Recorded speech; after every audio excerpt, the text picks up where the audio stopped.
Bro, I'm not happy. I am not happy. Oh, she needs work, dude. She needs work. Bro, what is that? Dude, look at the Ricky, look at the exhaust.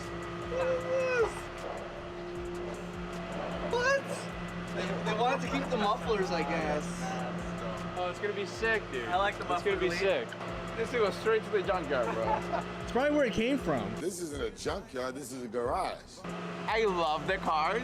I love just hate working on them. What do you think, Nick? I mean, it's a hunk of junk, but I know what we can do with it, so I like it. Yeah, no, me too. All right, he's gonna unload it. I'm assuming it doesn't run. Oh my Of course not.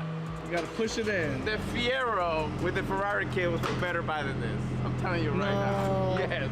He must have got this thing really cheap. He probably got it for free. How much you want to bet he got it for free? Or very close? Yeah. Oh, Evan. And of course it's not here. I don't want to sound like I'm being mean to the car. Like, I love the car. I love these type of cars. I love the 3000 GTs as well, right? I hate working on them. That's my thing. So if we would have bought one that was like perfectly running condition, that didn't nothing but wheels and tires and a body kit, I would have been all for it. This thing, the whole front end is missing. There's no exhaust. The fuse box is dangling on the side of the car. I see boxes of parts on top already. What a man. You're probably right. Probably got it for free. Dude, this is rough. What is he doing? This is like throttle buy from 4 years ago. 4 years ago, this would have been a normal. We haven't bought something like this in a while. What, bring the old throttle back? Yeah, dude, I miss the old throttle. Those were the best transformations. Yeah, the problem is that 4 years ago, we didn't have 22 cars to build in 1 year. That's the big difference. That's true. Now you have Quinn. But now we have Quinn to save the day. And Will, and you have Will. The math doesn't add up, okay? There's 3 of us in the shop. Sometimes Mickey can help when he can. 4, let's just say 4. Plus we lost Evan, which actually helped, which is a help. Boom. Roasted. We're getting stuff down now that I have down here, yeah. I'm afraid to open the hood, bro. Dude, I know, this is the one time I don't want to say pop the hood. Pop the hood? What? Oh, it's actually pretty clean here. It's non-turbo, which now I'm really mad. I think if it was, I mean, if it would have been twin turbo, it would have been even worse to work on. But like I said, we have a Quinn now, so I don't have to work on it. What is this plan? Oh, we got a new radiator. Barely hooked in, I think. There is no harness in this car. It's all zip tied in! Bro, what is there this? is no harness in this car. Look. Yo, Evan, you need to... Dude, all these are, this is electrical Ew. tape. Dude, this is all held in What? by zip ties. Like, This is probably the worst car he's ever bought. He's by far the worst car he's ever bought. What do you think? I mean, He's like, he's like, just pay me so I can get out of here. it looks in mint condition. No, hell He was the one selling it. no. Crack windshield. Well, my boy Beck's gonna have to come give us a visit. Oh, it's a T-top? Okay. It's a T-top. oh my god. Dude. Look, it literally came off. Tell me this was staged or something. This is unbelievable. That one open, that one works? Oh my god. Terrible in here. Oh no. Try to open it. You can't open it? Oh, he's trapped. Bro, look at this bullet hole of rust. Bro, no. Look at the seat. No. Get out. Let me show you something. That's trapped. No, look at the brake pedal. Why is it so big? What? That's what she said. Wait, there's no acceleration, there's no gas. That little clutch pedal there? Yeah. That means this car was automatic. The brake pedal, that's an automatic brake pedal. Yeah. The gas pedal's freaking gone, and somebody added a clutch pedal to it. Not unless this is the brake now and this is the gas. No, dude. Where's the gas pedal? What is Joe Evan, bro? Did he even see this car? No. There's no way he saw this car. No way. I bet you he bought it sight unseen and has no idea what's going on with this. I have to pay him double to take it back somewhere else. This is the worst thing he's ever bought. Ever. I hope he didn't buy it. I hope he got this for free. This is gonna take us like 2 years to build. Like, Someone paid him. I hope this is a joke. I do not want to do this one, bro. This is a SEMA car. If this makes it to SEMA, you know how much work we gotta do to this thing? Oh my god. Rick, what did your brother do? Where's the pedal? This is bad. This is really bad. I kind of knew. Full disclosure. Evan called me this morning and he said, hey, there's a 300ZX by your house. Can you stop by and look at it? And I was like, Rick gave it a thumbs up. no. Rick gave it a thumbs up. No, so what happened was I had to be at a meeting at 9 o'clock. So I was like, all I have time to do is drive by and take a picture for you. So I did. I drove by, I took a picture. We need to see what Evan saw in this car to buy. So Evan hasn't seen it. That's the picture I sent to Evan. That's what you said. That's all he saw. And it had a bumper then. No, there's two of them. There's two of The them one right on next the to left each is other. the one. Oh, that's where the bumper went. So that's all Evan got, and he made the decision and he bought it. So he hasn't seen it. No, I mean maybe he's seen pictures. I don't know. I thought it was the other one. I didn't even You know know when what people car take it a was. picture of the exotic, and then in the background there's like a VW Bug, and then he's like, hey man, I just got a new car, and he shows up with the Bug. That's what happened here. Oh my god. I'm done. What is that thing? I don't know. What is that? It appears to be a car, but only part of a car. Here he comes grinning. Where'd you find this turd? Tried to find the cheapest cool car that I could find. So you bought the $300 ZX? 300 bucks. I was telling Ricky I thought you got it for free. I wouldn't pay for this. You'd have to pay me. You would have to pay me to take that. It's bad. It's leaking everywhere, dude. Look at this hose type. That's like fish tank stuff, isn't it? Powers. Ooh. Oh, it looks money. The NA comes with a turbo motor, twin turbo motor. Look way cooler with You a, still got all your fluids here, your brake fluid. It look way cooler with an RB26. That is true. People do RB26, you do 2Js in here. It's got a new radiator. Come on. This is actually the first car I ever T-top? spun out. Not this car, but it's a 300ZX I spun out as a young lad. So it is. Oh yeah. Hey, come on, easy. What are all these cut wires, Evan? Hey. Will, let the wires thing be on my. That's shoulders. Will's job. Will, you're gonna have You know what I like? I like the wheel condition. Perfect chrome. So when do I start looking for new door cards and seats? and Never. Carpet. I don't need door cards. Where we're going, we don't need no door cards. Hey, is this wiper to wipe the paint or to wipe the glass? Because right now it sits Yeah, a little outside the rear glass. seats are in good shape. Though. Oh, weird. Oh, yes! Don't worry about this chair. Is that the engine harness back here? Okay, so Yeah, it's all cut. You got we some bought this sight explaining to unseen, brothers. We didn't actually get a chance to look at the car, but that's okay. do. This is dubbed the $300 ZX. $300 like it. CX. And look, he's a HelloFresh customer. Let's go. What is he? HelloFresh. There's a whole wiring harness back there. Wheels underwater or what? Oh, no, go look at the other side. It looks like it was underwater. It was SpongeBob. What the? How does it even get like that?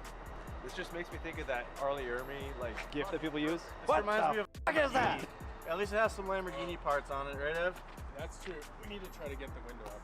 I think it looks great. What did he say? Yeah, this is great. This is great. I think this is great. Great purchase. I think this is great. I'm gonna Work put on that in quotations across the back window. $300. All right, I'll pick it up in 3 weeks. I think it's gonna look cool in the end, but So there are some really cool body kits Yeah. for these cars. I think they can look really No, rad. I have no doubt that we can make this thing awesome. It's just, couldn't we have found a better example? Could we have found a worse example?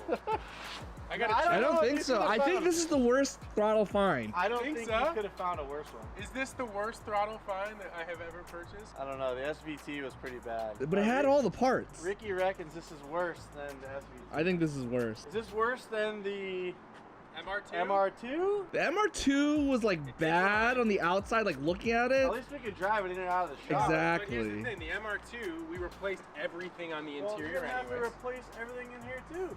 I know. I'm saying it's equal. Oh, at least the windows rolled up on the MR2. All right. Yeah, and the door handles didn't fall off. All right, I'm out. I can't deal with this anymore. I think this is the worst. I think it's good. I think that was a solid purchase. I am excited. This thing is the perfect throttle spec. And when I tell you that I've been looking for cars for our channel for a long time. This is what I was after. Something that was rough.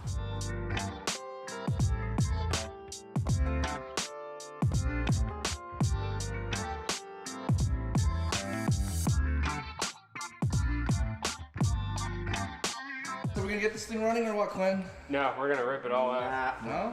We're gonna rip it all out. So we can get it running, right? No. No. That's how you fix these engines. You take them out and you fix them. You fix these engines, you take them out, and then you put something else in here. If it was a turbo, maybe it would be fun to rebuild a VG30 DETT. One we had was so smoked. This thing doesn't have an engine harness at all, so nothing's gonna plug in, Ricky. We're just gonna take it all out. All right. We're gonna rip it all out, starting with the radiator that's filled with hose water. Oh, yikes. Disgusting. Hey, not on the headlights, bro. Oh. I didn't make a mess. Ricky made a That mess. was Ricky this time. Mine was all The water. thingy was dingling.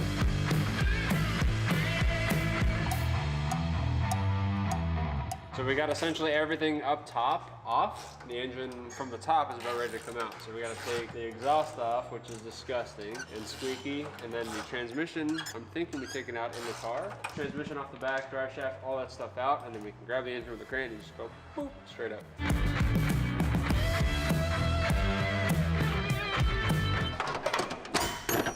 No, that thing's brand new. That's cap. I accuse you of capping. $3 in steel, $3 in metal. I haven't touched this at all. No tools, nothing. Look. Yeah, we saw that in the last video. It's freaking bad. What did he say? This drive shaft only has half the bolts in it, by the way. There's only 2 bolts in that right now. And I bet you they're both rusty. Oh yeah. Bro, You're joking. that's the battery harness. It's right here, bro. Look, even the terminal came out with it.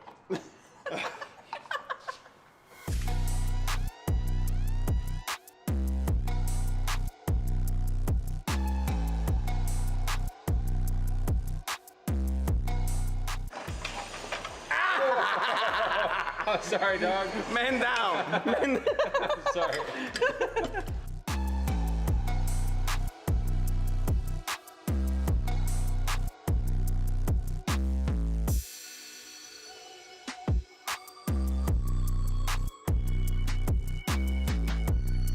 Look at this. Oh. Oh my God. All right, go for it, huh? Yeah. Can you take the clutch out now? Oh, she's ripping it. Ah! Hey. Easy on her, Quinn. Shut up. Oh, she's going, dude. No, she's going for sure. All right, we're in good shape, dude. We're in good? great shape.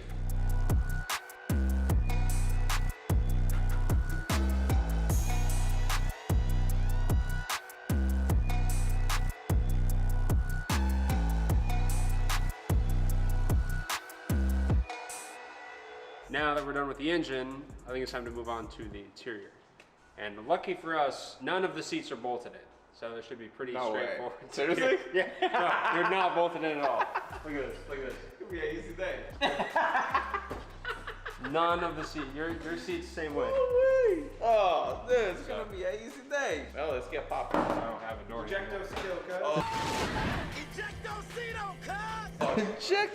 don't have a door handle. Let's get the center console out, let's get the back seats out, let's get the carpet out, all the junk. There are no door cards in here, so we don't have to worry about that. You know what I didn't notice? What's up? The seatbelt is coming from the seat. Yeah, it is coming from the door. So I mean, those are from gonna the be- door, yeah. Yeah, those are gonna be pretty trick. I don't have any here, which means. Oh, we you don't just- have that? Yeah. Well, we're probably We're just probably gonna go harnesses. Yeah, we're probably gonna put Yeah. racing seats in anyway. So Yeah. who cares? Oh, here's our other intake pipe that we didn't have.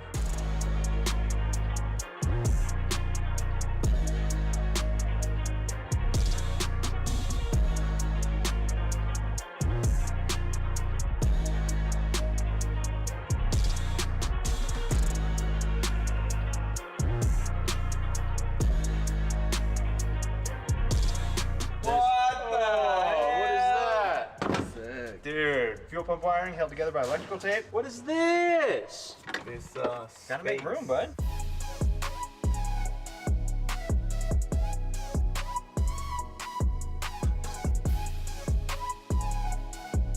We got the interior stripped out, and I want to roll this thing outside and clean it because that is absolutely disgusting. But what I want to do before we do that is actually get all the junk like around the front wheels that's hanging. That's junk. The fender well is oh, it's even that's junk. The fender well on this side is junk like we have so much crap. Here's another fuse box. There's so much stuff just hanging around. If we take all this off, it's gonna be like just a nice little roller. Push it around, we don't have to worry about ripping everything off. So I wanna get that fuse box out from the front, and we're gonna take the headlights off to do that because that'll give us the room to kind of come out. So we're gonna blow the headlights off, take the front wheels off, get everything out of the fender wells, and then it's outside going to get washed.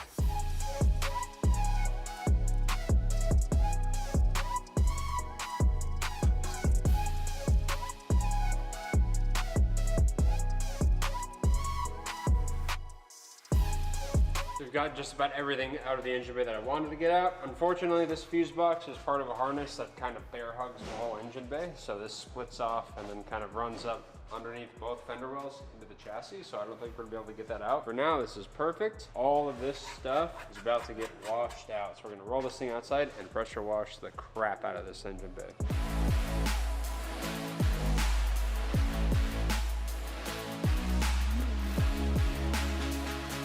There's the clip, it's still there. Oh, it slides up. What is all that? I don't know what that is. What is all that? Is that the gasket? That was the gasket. Look. That's crazy. Oh yeah, look, that was a gasket. The waterproof gasket, which I bet you is not waterproof anymore. Oh, they silicone it. They silicone the taillights? I think so, look. That's like the headlight treatment thing you do. They did. Bet sure it doesn't leak. What I'm surprised is that in order for you to take this off, you had to take the middle one out. And the middle one, he didn't seal this. There are two really big freaking holes. He didn't seal this one, but then he sealed the other two, which makes no sense. Why not do these two? Because you had to do these two first, and then put this thing on. Why didn't you do this one as well? I mean, I'm glad you didn't, whoever it was. I'm glad you did. It's in good shape. Ooh. A little tiny nick inside. But other than that, I can buff this and I can make this thing look brand new. Like brand new, brand new.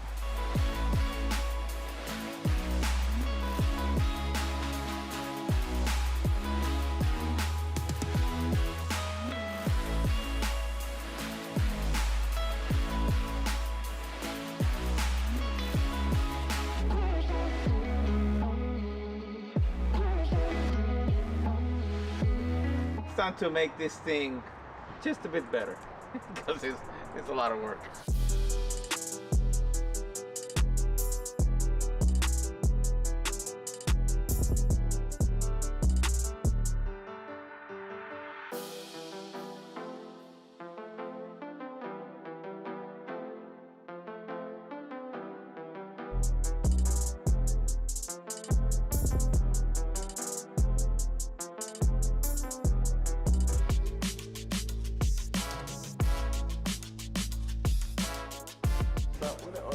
Oh yeah. Look at this. Oh, it's been a while. I forgot how bad this was. Me too. Dude, I think I feel this will be perfect. Cause you can. Caca. Oh no.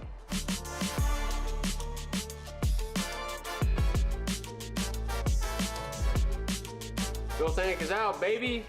Now we need a new one. What is this, Quinn? Did you do this? Yeah. What is that? That's race wiring, dude. What is this? This is race holes for faster fuel service. So I say both things. I say we can find a replacement fuel tank or just drop in a fuel cell and it'll fix all these issues. So you cut the floor out like we did with the Freak, basically? Yep, cut this out, drop a 10-gallon fuel cell here and do a frame for it.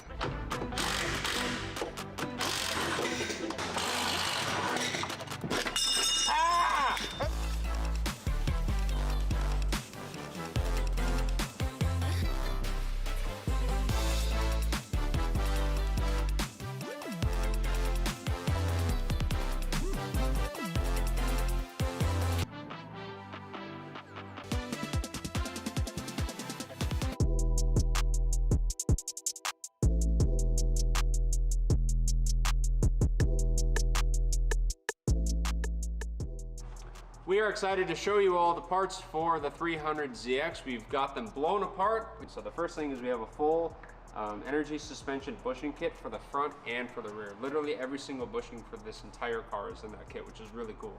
So here we have the sway bars and the steering rack bushings We have a ton of GK Tech arms, literally every single arm for this entire car, which is awesome. So here we have the lower control arm. We also have a new ball joint for that, the traction rod, the upper camber arm, and these are all completely adjustable. So we can set this up however we want, whether we're gonna be tracking it or making it like a stance car and we want to light a camber. We're also gonna be replacing these struts. As you know, the ones were junk, so we got my favorite coilover, the BC BR series. We also have a full set of brakes. These are EBC. We're gonna be running it with red stuff pads. And we have new calipers for the front because the old ones were completely locked up. The back ones are in good shape. Well, before the boys start bolting the subframes and everything back on, we're no longer gonna run the stock hood latch on this thing. We're gonna run hood pins. I went ahead and made a panel that's gonna close out this area. So this area used to be cut out. The hood latch mechanism itself actually mounted there. As you can see, it fits right in.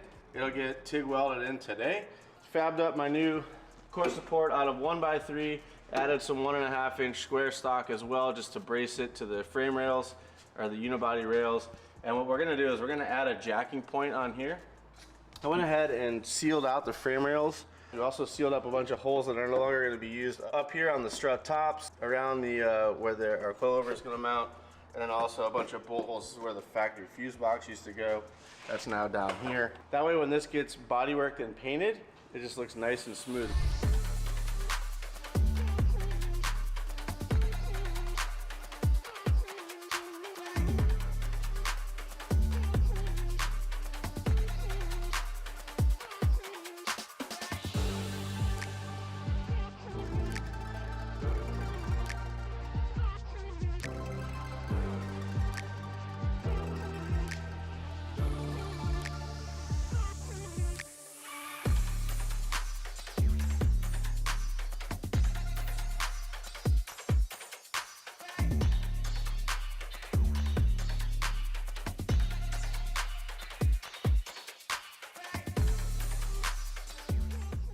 I'm gonna get started on the rear suspension on the 300ZX. We got our subframe, we got all the old junk bushings out, so we're gonna start by setting in a solid subframe bushing set by GK Tech. We're gonna get our rear diff bushings in, and then we're gonna start hanging the subframe and then hanging all the arms.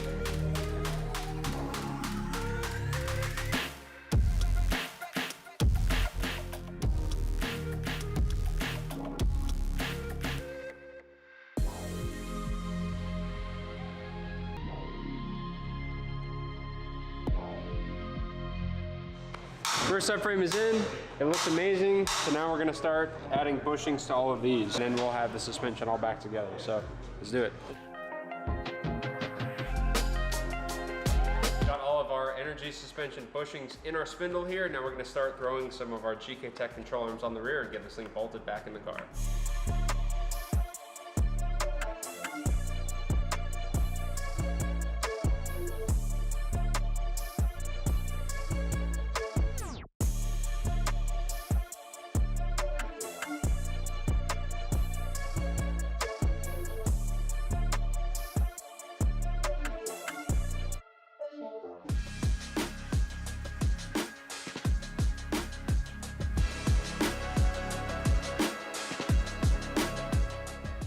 The final piece of the puzzle is our brakes. We have a set of pads and rotors by EBC. These are a vented steel rotor, which is really nice. It even has cutouts for pad gassing.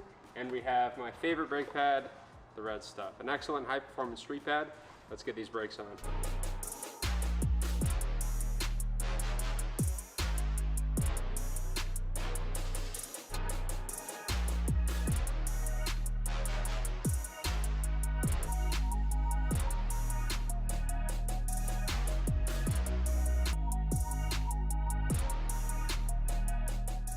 Our suspension is back on our 300ZX. We got all of our GK Tech bushings, control arms, we got energy suspension bushings on, we got our BC coilovers, EBC brakes, a whole bunch of really good stuff.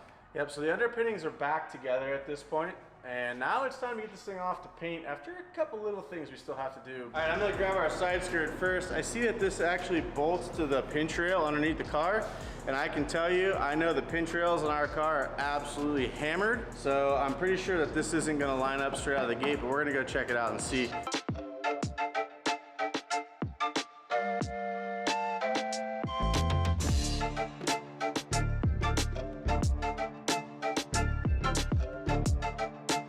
pinch rails are screwed up pretty bad. They're destroyed, dude. This thing's flat against the bottom of the skid. So, just so you understand, the side skirts that Trust or Gretty made us, they bolt onto this pinch rail. So we've got to get this flattened back out. Now the plan all along was to fix these. It's definitely a pet peeve of mine, having folded pinch rails.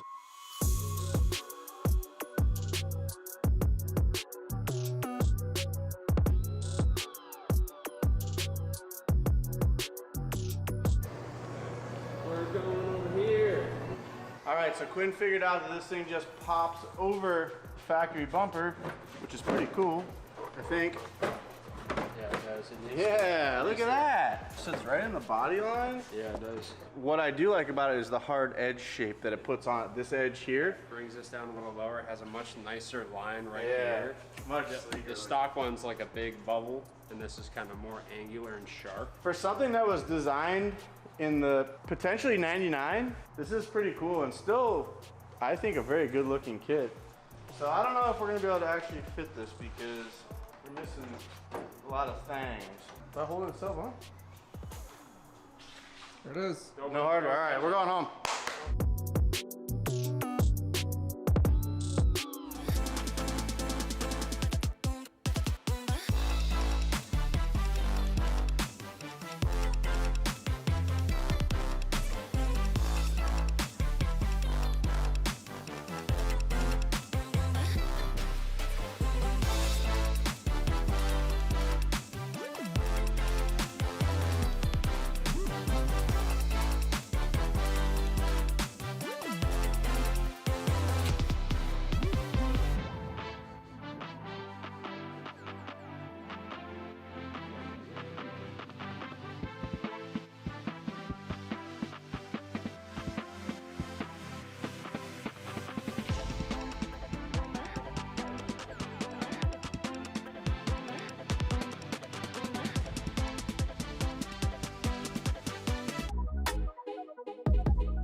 This piece of tetanus right here.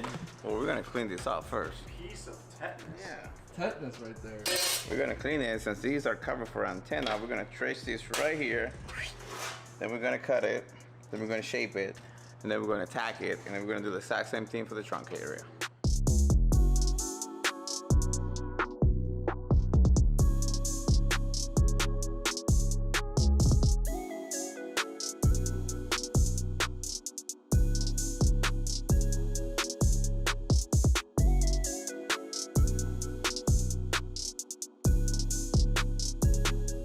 I'm gonna grab 2 magnets. I'm gonna place it there, and the magnets are gonna hold it completely flush. So from here, I can actually tack, make 2 tacks on this side, 2 more on that side, and I can let go of the magnets, and the piece of metal is not gonna move. And then I can do my welding all the way across.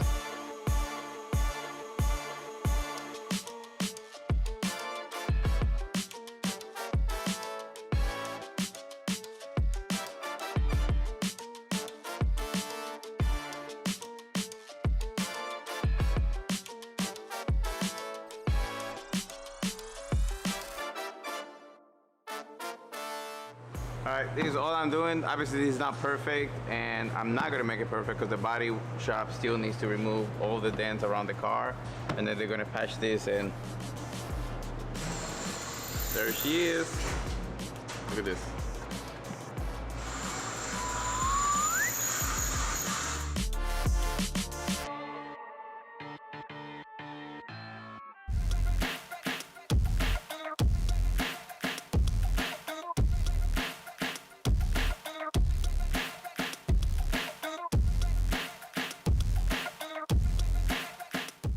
Finally, aero latches are completed.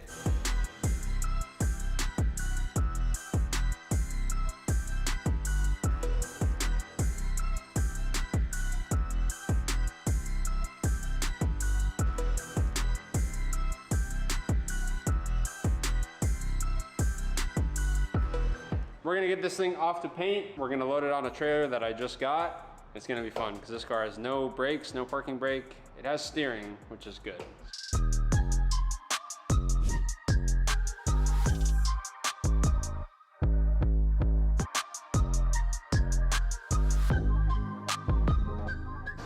What do you think about this one, Patrick? It's a bit rough. A little rough. It's very rough. Think the turd, huh? Absolute turd. This might be the #1 turd out there. And we are going to make our way over to Torrey Pines Collision to pick up the Z32, the $300 ZX. See it? I don't see it. It might be inside. Oh my God. No. Wow.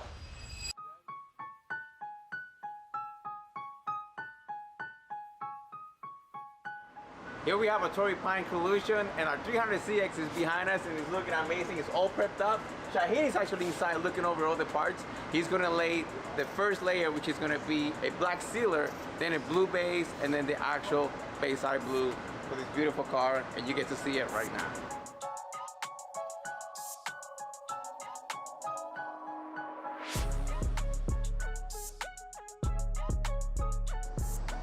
All right, so he's laying out the base coat right now, the blue. But it looks really blue already. This is just the first coat. So I can't even imagine once the candy blue goes on top of this, it's gonna look insane. It looks badass.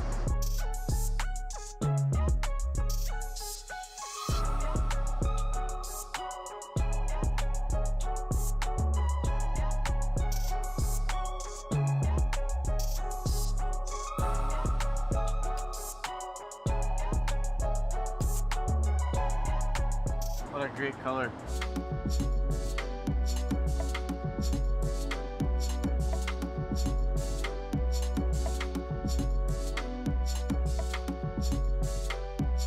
Oh my God. No. Wow. That is not the same car. Holy crap, dude.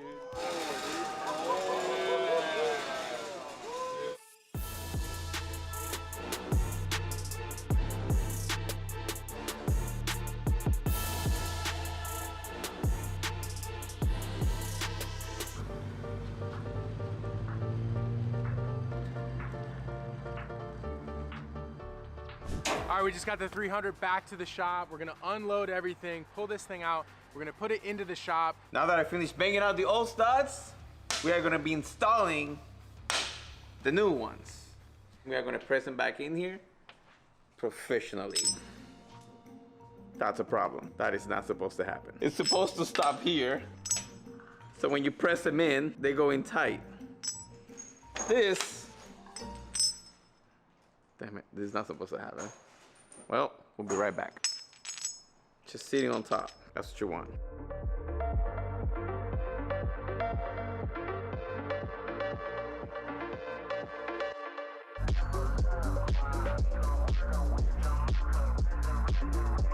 All right, I got both of the spindles done. We have the new studs in there. I'm gonna put this thing on the freezer, and what this is gonna do is gonna make the metal smaller. It's gonna shrink, it's gonna make it smaller. So when Quinn is ready to put the bearings in here, they'll slide in a lot easier than them being this thick. You won't be able to tell with the naked eye, but it works, trust me. We're gonna get brand new wheel bearings in this thing, and we're gonna get extended studs on this thing. Let's go.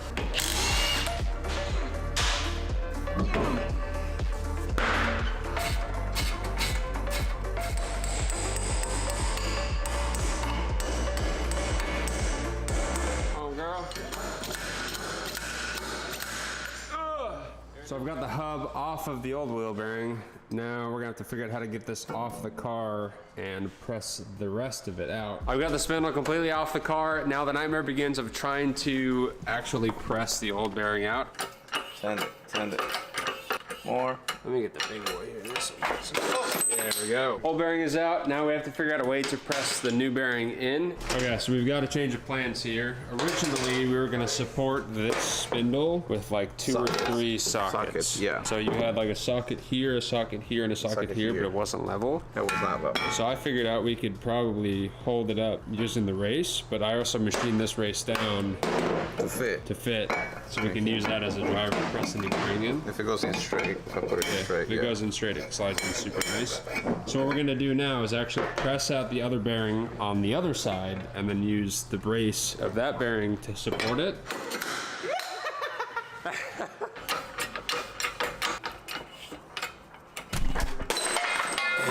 See ya. There you go. One bearingless 300ZX spindle. All right, you ready to get him back in the car? Am I ready? Yeah, I'm ready to be done with this part of the job. My spindle is installed and we've not put the tie rod on yet, so now we gotta put the brake rotors and the brake caliper on, hold it in place. Now we have to tighten the big nut on the back of the wheel bearing that'll hold the wheel bearing together, but to be able to do it, we need to hold the spindle in place. We're gonna do that using the brakes. Yes, sir.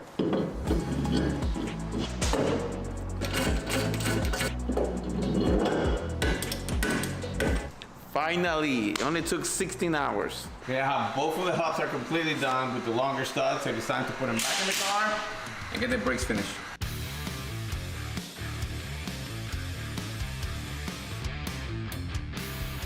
Next up, I'm gonna be disassembling our transmission. Now we're gonna be running an SR20 in the 300ZX, and we can use the stock transmission. There's a conversion kit we're gonna be running by MassWorks for it. However, we need to modify the bell housing. So we need to trim a little piece of aluminum off, which means we need to send the bell housing out. Now we have to separate the bell housing from the transmission, and unfortunately, it means cracking the case because this does not have a typical removable bell housing.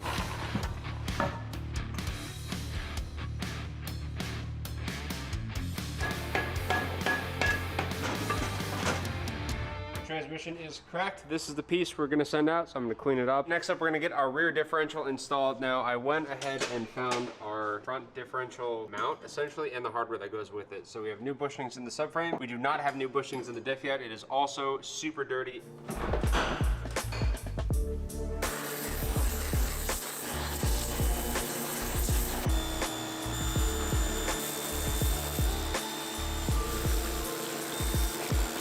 Z rear diff cleaned up super nice. However, we still have to knock out these bushings before we put them in. These are old factory and they're destroyed. We have some brand new Hyperflex bushings ready to put in, so let's get the old stuff out.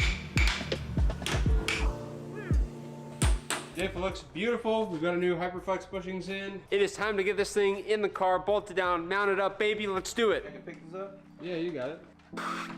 Oh, now you want to twist? Ah! Oh boy. Yeah. Oh, baby, that was easy.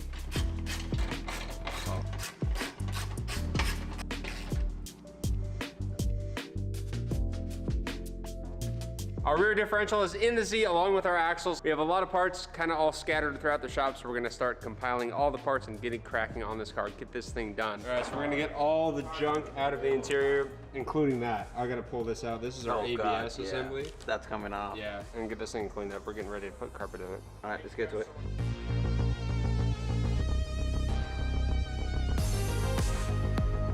Dude, what is like the worst spot you could put an ABS system is in the trunk.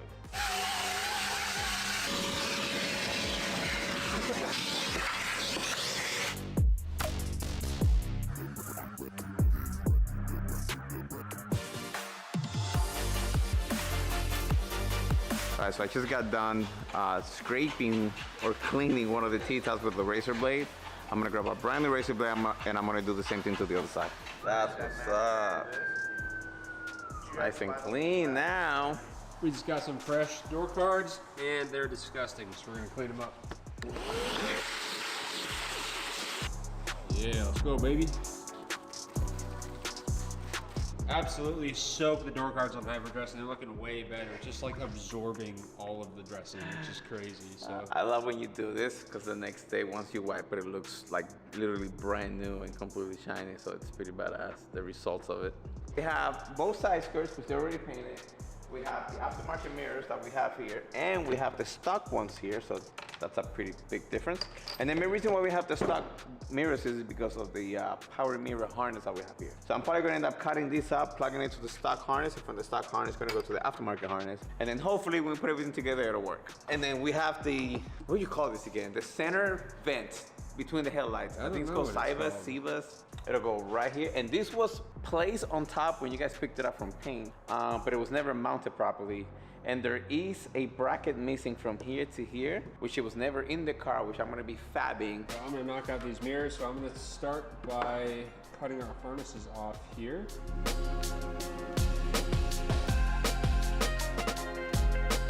Mirrors are ready to go on. We've got the foam tape on it, and I actually ended up extending the wires. The way the inner door card is, from the mirror pretty much right about here, straight down, you cannot access that area. There's just a big piece of sheet steel there. Extending the wires is really good for us because it's gonna make it easy to wire these in the car. So let's get these things bolted in.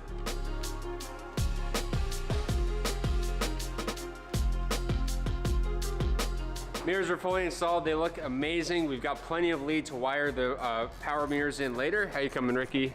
Almost there, baby. Trying to close some gaps and make everything be finalized. And then in the morning, we'll start welding.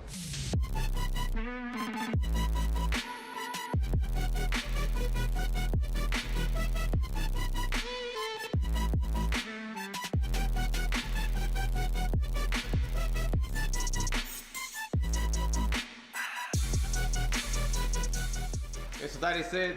The brace is painted, mounted, welded. It's all done. This thing is ready to go. Looks amazing, and it's finally level where I need it to be. All right, so before the side skirts go on, I'm actually adding a little layer of foam to the top corner here. So a lot of times with FRP parts like bumpers and side skirts and stuff, this leading edge here will actually sit there and just kind of like rub against the paint. And what you end up with is little tiny corners like here and this corner, where you just have no paint on the car, which sucks. So what you do is you put a little piece of rubber right here, and then it solves that issue completely. So we're gonna get it on this side, and then it's going on the car.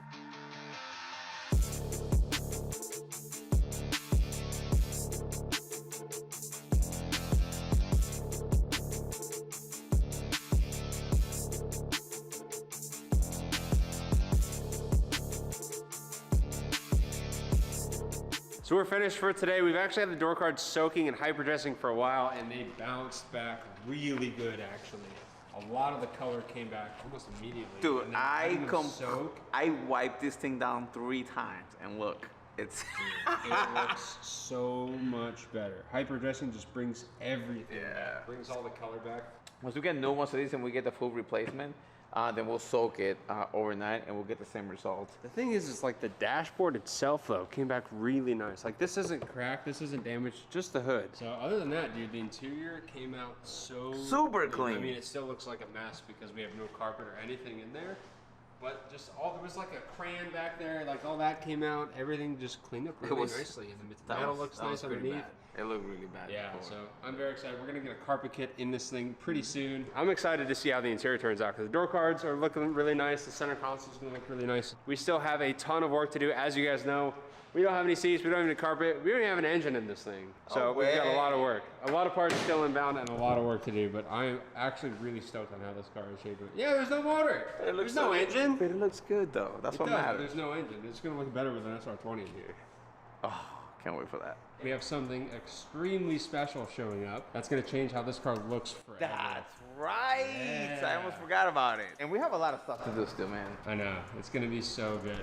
So a lot of the really big pieces for this car are still en route and on their way. All right, so we do have a lot of work to do on the 300ZX. Let's get started. This is is it a JDM style or this is the actual JDM taillights? I think these are actual JDM taillights. OEM Nissan taillight kit.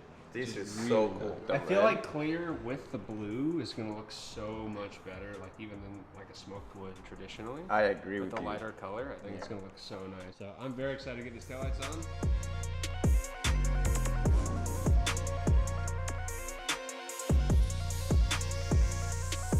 It's time to put the glue on the taillights before we put it in the car. Get a rack, lay it down, and then we'll carefully put it on, and I'll show you guys how to do it.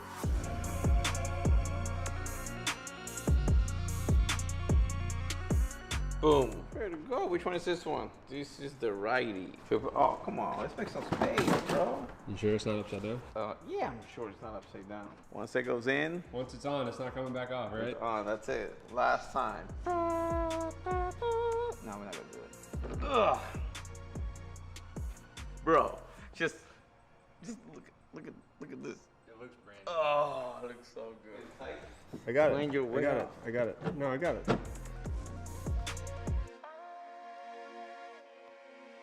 Dude, JDM taillights were definitely the freaking move.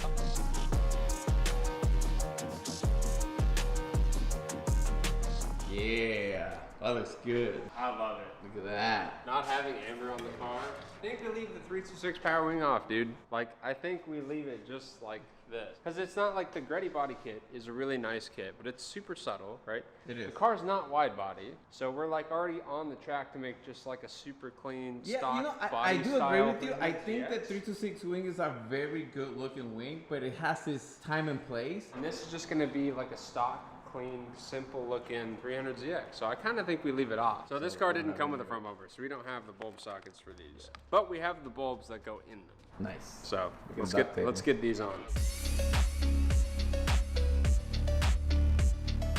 Look at that. Black Look at that. chrome. Bam. That's better. Everything is chrome. So this is perfect. Now I just gotta try them out, see if it works. Now the question is, does the speed clip go far enough into this to actually be usable? Boom.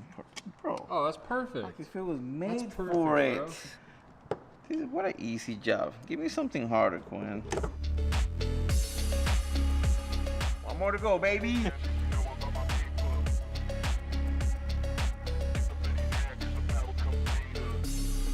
Oh yeah, take a look at that. Yeah. Right. Which are better? To the front? Yeah, let's do it. They also don't have speed clips in the front. I'm just warning you right now. There's nothing.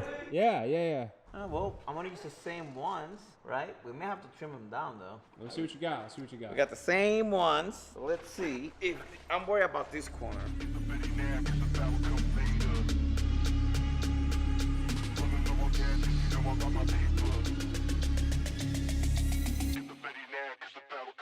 Boom. That's what I'm talking about. Better. Yes, dude. I like that a lot. All right, we gotta get the other side in.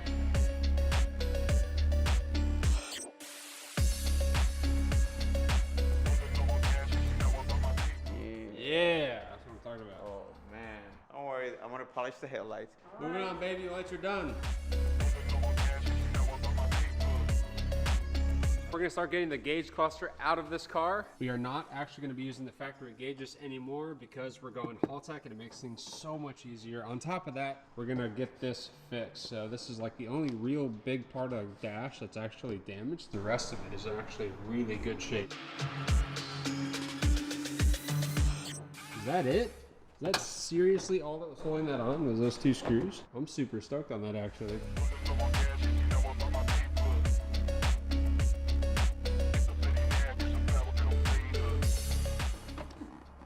Hey.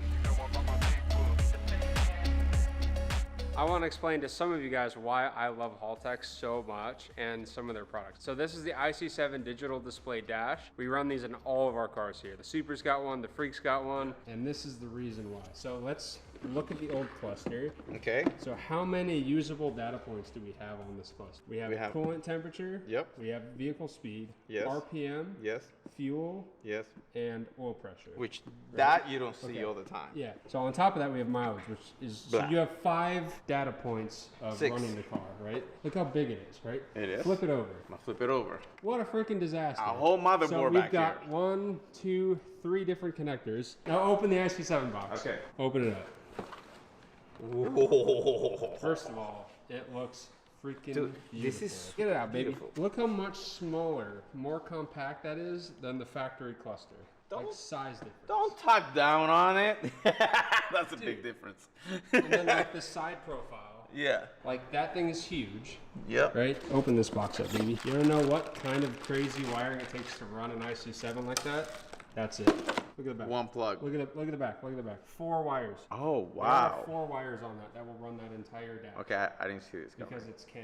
It will And- give and you, this is like it will the- give you literally 3 Yeah. times the amount of inputs and usable data than that will. Yep. With 4 wires. I like it. I'm with it. I wish we could put this in the car right now, but I don't think we have the dash. So now that the cluster is out, I think we can start cleaning up some of these. Blech. Bro, this is not good. That's disgusting. I'm gonna. That's actually disgusting. I want to clean this and repaint. Look at this one too. Yeah, we'll take this one off. No, get a T3. No, get a T3. Hey. Freaking hurt my wrist. I believe in you. That is pretty bad, I huh? don't think I've ever seen that before. That's pretty terrible. All right, let's get this stuff cleaned up.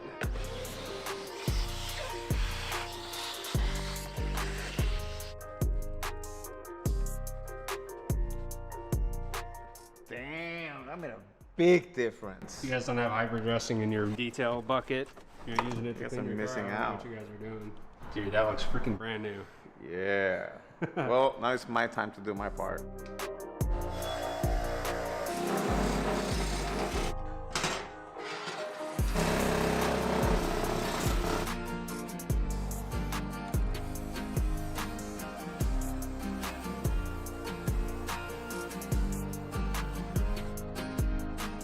So I've got the interior parts nice and cleaned up. A lot of these cleaned up really beautifully. They look Really brand nice. new, bro. Good Unfortunately, one of these, this one, was actually like wrapped in tape for no reason because it's not damaged, but it was wrapped for so long that it completely discolored and like the adhesive seeped into the plastic. So I cleaned it up. I tried to clean it up with acetone, but it just started distorting the paint. So we're actually gonna reshoot both of these. You okay with that? Yeah, I Shoot can these black. shoot this black since I already have my stuff out there. So I got them all nice and well, crisp. my Everything brackets else are is drying. fine. So. You see my brackets? They look Oh good. no, I haven't. No more rust. Baby, that's what I'm talking about. Yeah, that looks a million times better, dude. These things were freaking disgusting. So.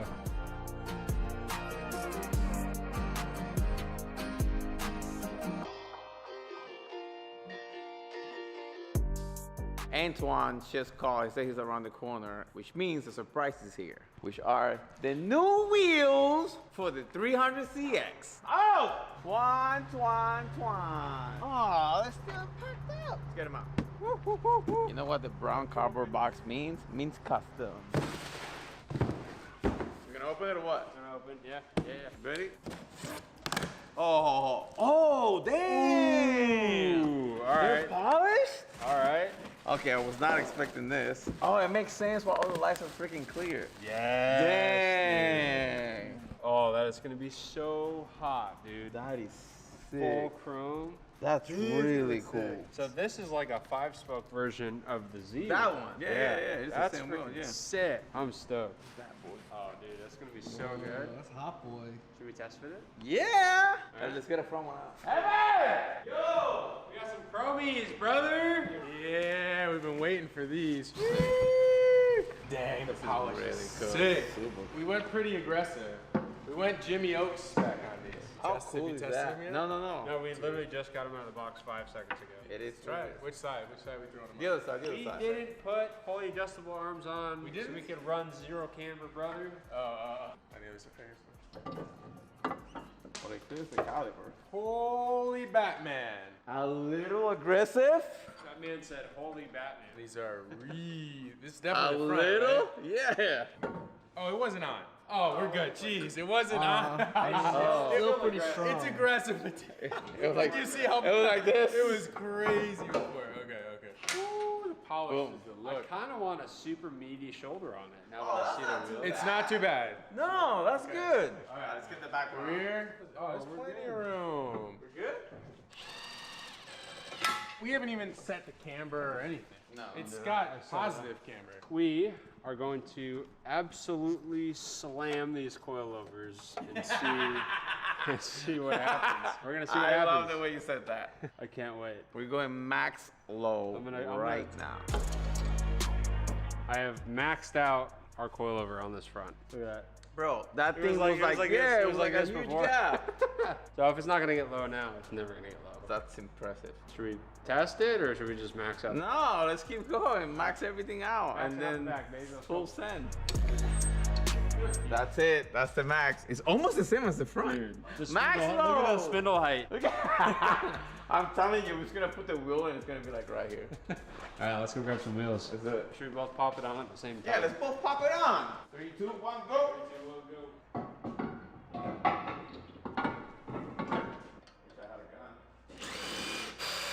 Come down. Then I'll let you know when to slow down. Well, the car has no weight. It looks the same. It didn't move. Told you. There's nothing in the car. Yeah, there's no weight. We're gonna have to wait until we put weight in.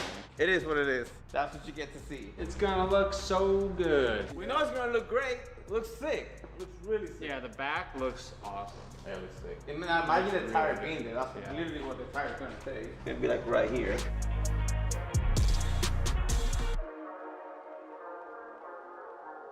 What I want to do is, other than getting them on the car and looking at them, I actually want to get this thing on the ground with tires on it and actually start setting up our stance. And we found some tires laying around. As you guys can see, we have to add a lot of camber to the It's back perfect. and some camber to the front. So we're actually going to be running, this is a 12-inch rear wheel and a 10-inch front wheel. We're going to be running 2 35s all the way around. So we're going to have That's a all we good found. bit of stretch. That's all we found. So it's certainly not going to hold up for the power this car is going to make. Let me explain why we're doing that. We needed to put some tires in here because the wheels are so aggressive that we need to see what actually works. So once we get the camber adjusted and the arms in and we lay the car down, if the 235s are too narrow, then we can order 255 or 265 or 305, whatever we need for the back. So on and so forth. So that's why we're doing what we're doing. All right, let's get these wheels off, get them mounted. Hold on.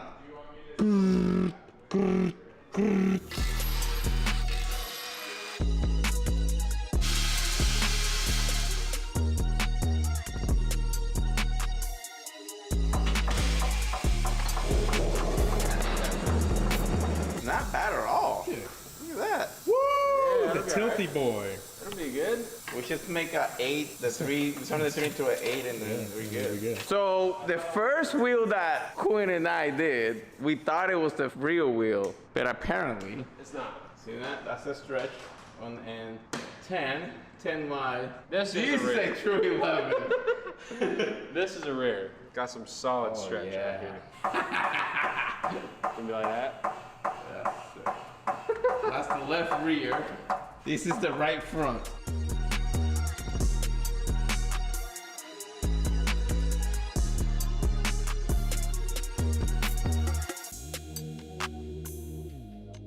These wheels look so sick with a set of tires on them, and I cannot wait to see this car on the ground with a set of. I like it. Oh, that's stretch? nice. Bro, I think this is fine. I think we just have to roll the fender. No, we gotta camber it still. We'll put a little bit of camber. From here, then we're gonna start adjusting our camber and start getting these wheels to fit. Ricky, it's too low. I can't get the wheels on. No way. Oh, that's awesome. We gotta raise it. Yes.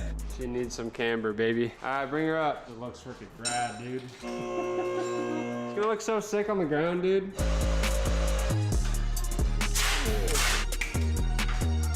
I've added an inch to each side. We're gonna see where that lands. A full inch? 1 full inch.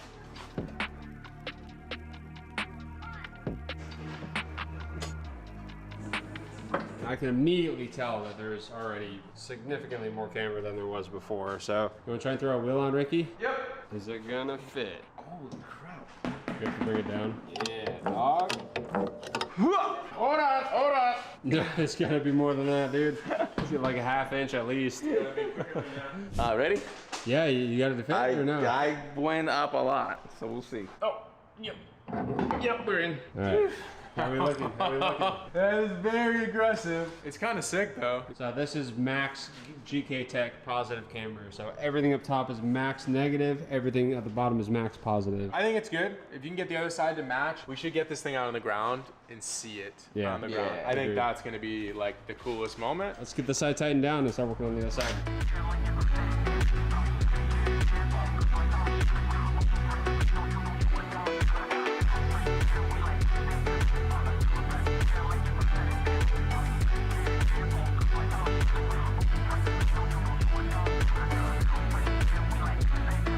What is the time for, Ricky? Bro, it is time to put this thing on the ground for the first time in a long time with Now, this beautiful wheel. I'm not gonna show you guys the car until it's right here. Wait, they so- haven't seen it yet? Oh, not as a, Like not, yeah, finished, yeah, yeah. finished We have the alignment, the Queen's alignment's done. The camber's adjusted, the toes adjusted. We centered the steering wheel, which it was all jacked up before. We got a lot done. We got I'll a show lot it to done. you.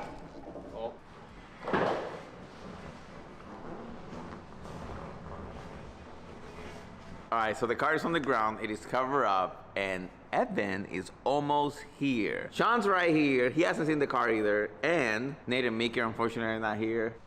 Now, obviously, it's far from finished, but this is a really big step in the right direction. There he is. He's here. The man of the hour. Got something for you, Becky. What do you got? Are you ready? I don't think I'm you're ready. I'm ready. What's your secret? What you got? What is this? You got the sheet? You got a reveal? We got a Yo, is the reveal. motor in it? Let's go. You No ready? way. It looks that good. Really? Yes, it looks that good. Oh, think let's you're ready. go. I can't believe you did. All right, here we go. Where's the audience?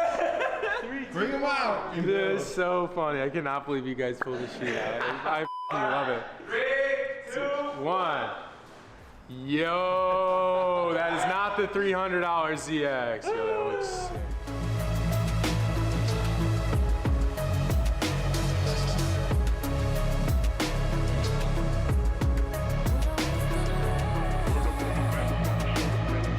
Holy crap, that looks sick. The audience hasn't seen it on the ground either. Oh, no one's seen This is it. the first time. Bro. so good. Oh my god, that looks so sick. We need to finish this car. Dude, wheels look so good. The stance is sick. Is this Jimmy Oaks approved? Someone should FaceTime him. Oh, she said it on picture. I'm ready to start cutting two of the brackets that hold the old fuel tank on. This one. We're gonna move this thing out. We're gonna cut it right here and right there. And then from there, we'll start drawing our line for the main cut of the floor plan so we can start mocking the new piece of metal that's gonna go over it.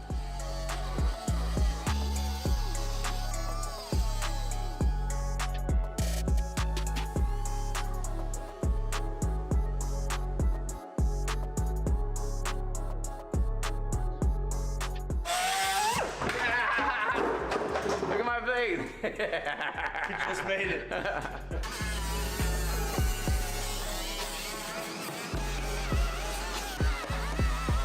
All right, so we got the hole cut out. I have everything nice and shaved. I have everything grinded down so we're showing the bare metal so we can weld on top of this. The next step is gonna be for me to start measuring this. Bam and bam. Cut a piece of metal, shape it just a bit bigger from what you guys see here. You can start tacking that down, and then from there we'll put the fuel tank in here, we'll make a cut, and Mickey just got done cleaning and primering the back of the 300ZX. I have the panel right here, and I'm gonna be marking, as you can see here, 1 inch in between. I don't know if you can see it, but there you go. Which is gonna be my weld points. I want this thing to be looking really nice, and I want everything to be nice and even. So I'm gonna be doing 1 inch of weld, one inch of space, all the way around this thing, which is what I'm marking right now. Woo! Let's go, baby. It is time to start welding this beautiful plate that's here.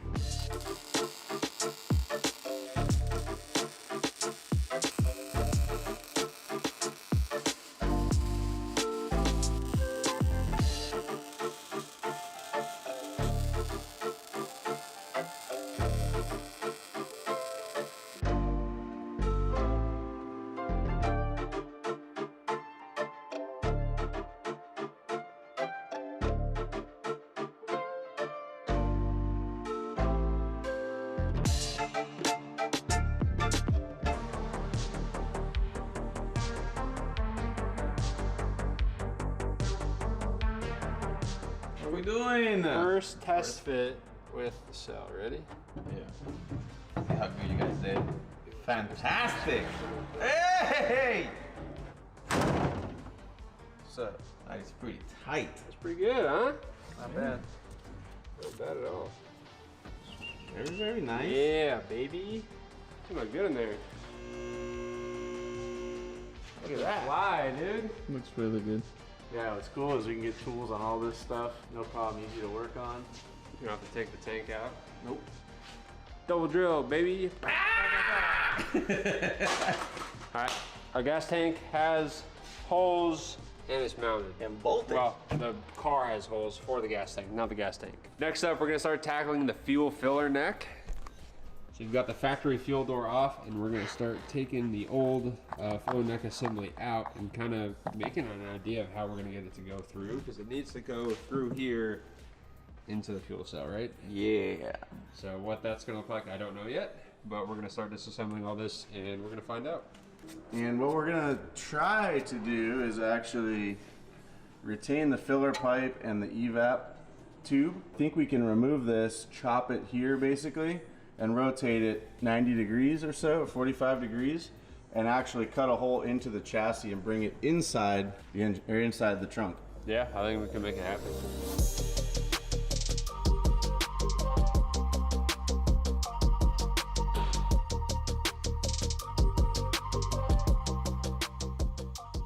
Got our fill neck cut and cleaned up, and we're about ready to start making our hole, eh? Yeah, so now that we've got everything kind of out of there, we can see what we're working with. So what I'm gonna do is grab a big hole saw, and I'm gonna try to make a nice half moon shape here, and then make it nice and clean here.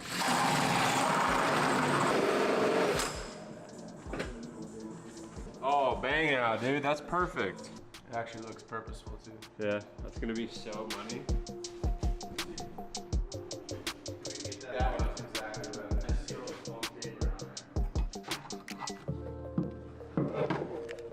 So it wants to be like this. That's where it wants to sit happily, I think. So we found a trajectory that the fuel door setup likes, but the vent tube is on the bottom, which doesn't work. So we're gonna have to cut it. Mickey's gonna re-weld it with the vent tube at the top, and then we should have our orientation set up.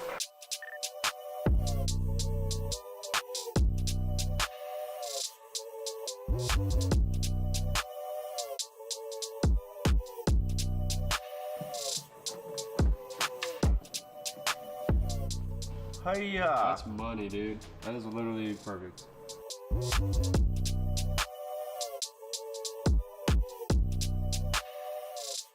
So while Mickey is working on our fuel filler neck, I'm actually gonna start assembling the surge tank. So here we have the internal tank. So this is gonna have 2 fuel pumps in it. Now we have 2 DW300 pumps here. These are going to be more than plenty for this little SR20. So now we're gonna bolt it down and get it back in the fuel cell for the final time.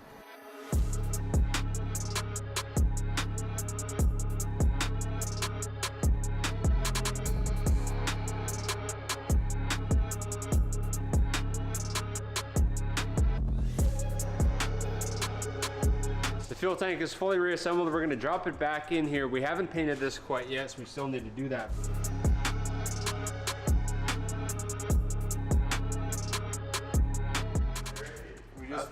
Took the factory one, rotated it 180 degrees, lopped the neck off, rotated it to where we needed this, and just welded it back together. That's cool. So now we just need to go over there, and then we're done.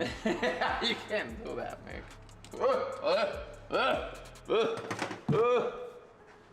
I think we might have to put that on outside of the car. I didn't prom that yet. They gave us plenty. No, you just take that off. Or do we take it like this? Wow. Boomerang style? Which one do you want? Oh, you talking about this one? Is that what he wants? Yeah. Okay.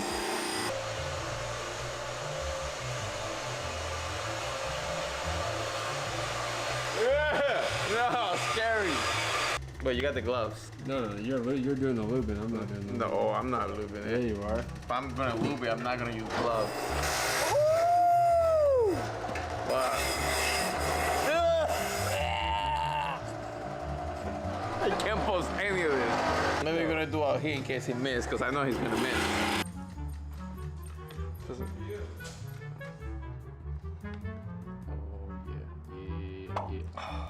It's almost there. There it goes. Jeez. Oh.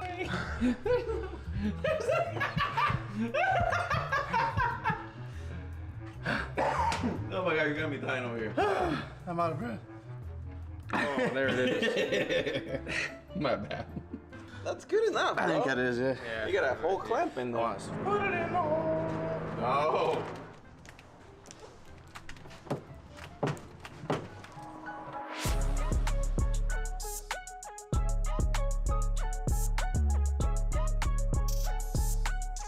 Ricky went ahead and picked up 2 cans of Seal It. This is like a super tough stainless steel paint. I don't know what's in there, but I know a lot of people use it for roll cages and for floor pans, and you can literally drop a wrench in it and it won't dent it or Scratch it or dent it. So I've got everything cleaned up and alcoholed out, and I've got the rest of the car covered.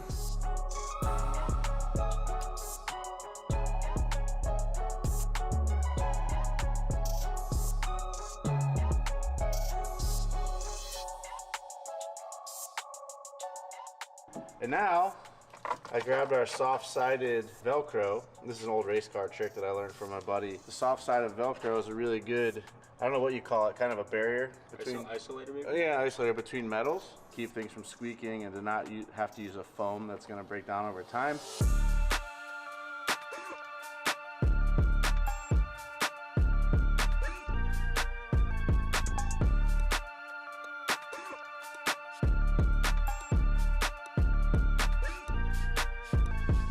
We are finally ready to fully install the radiant fuel cell in the 300ZX. Everything's finished and we've got the tank fully assembled. So let's get it over here, get this thing installed, baby. Let's do it.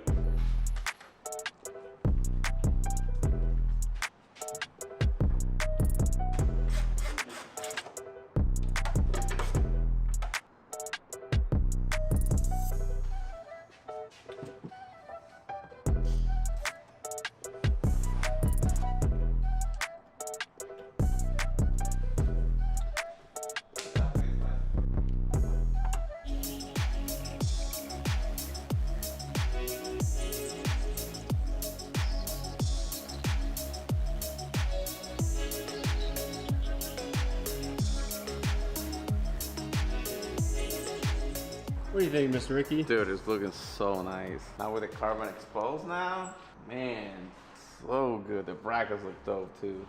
Well, Too bad you can't see these, man. Or this. You'll get like a little glimpse. Oh, of really? this Okay, good, through the good, bumper. good. You can see the bands on both sides. Sick. And you'll see a little bit of carbon through here. The carbon's so nice. It is, huh? It's so good. Super cool. It's really cool that these things are custom made. Like you can actually pick whatever color you want here and the ink caps. It's really nice. So like, even the plate is carbon. I didn't realize that.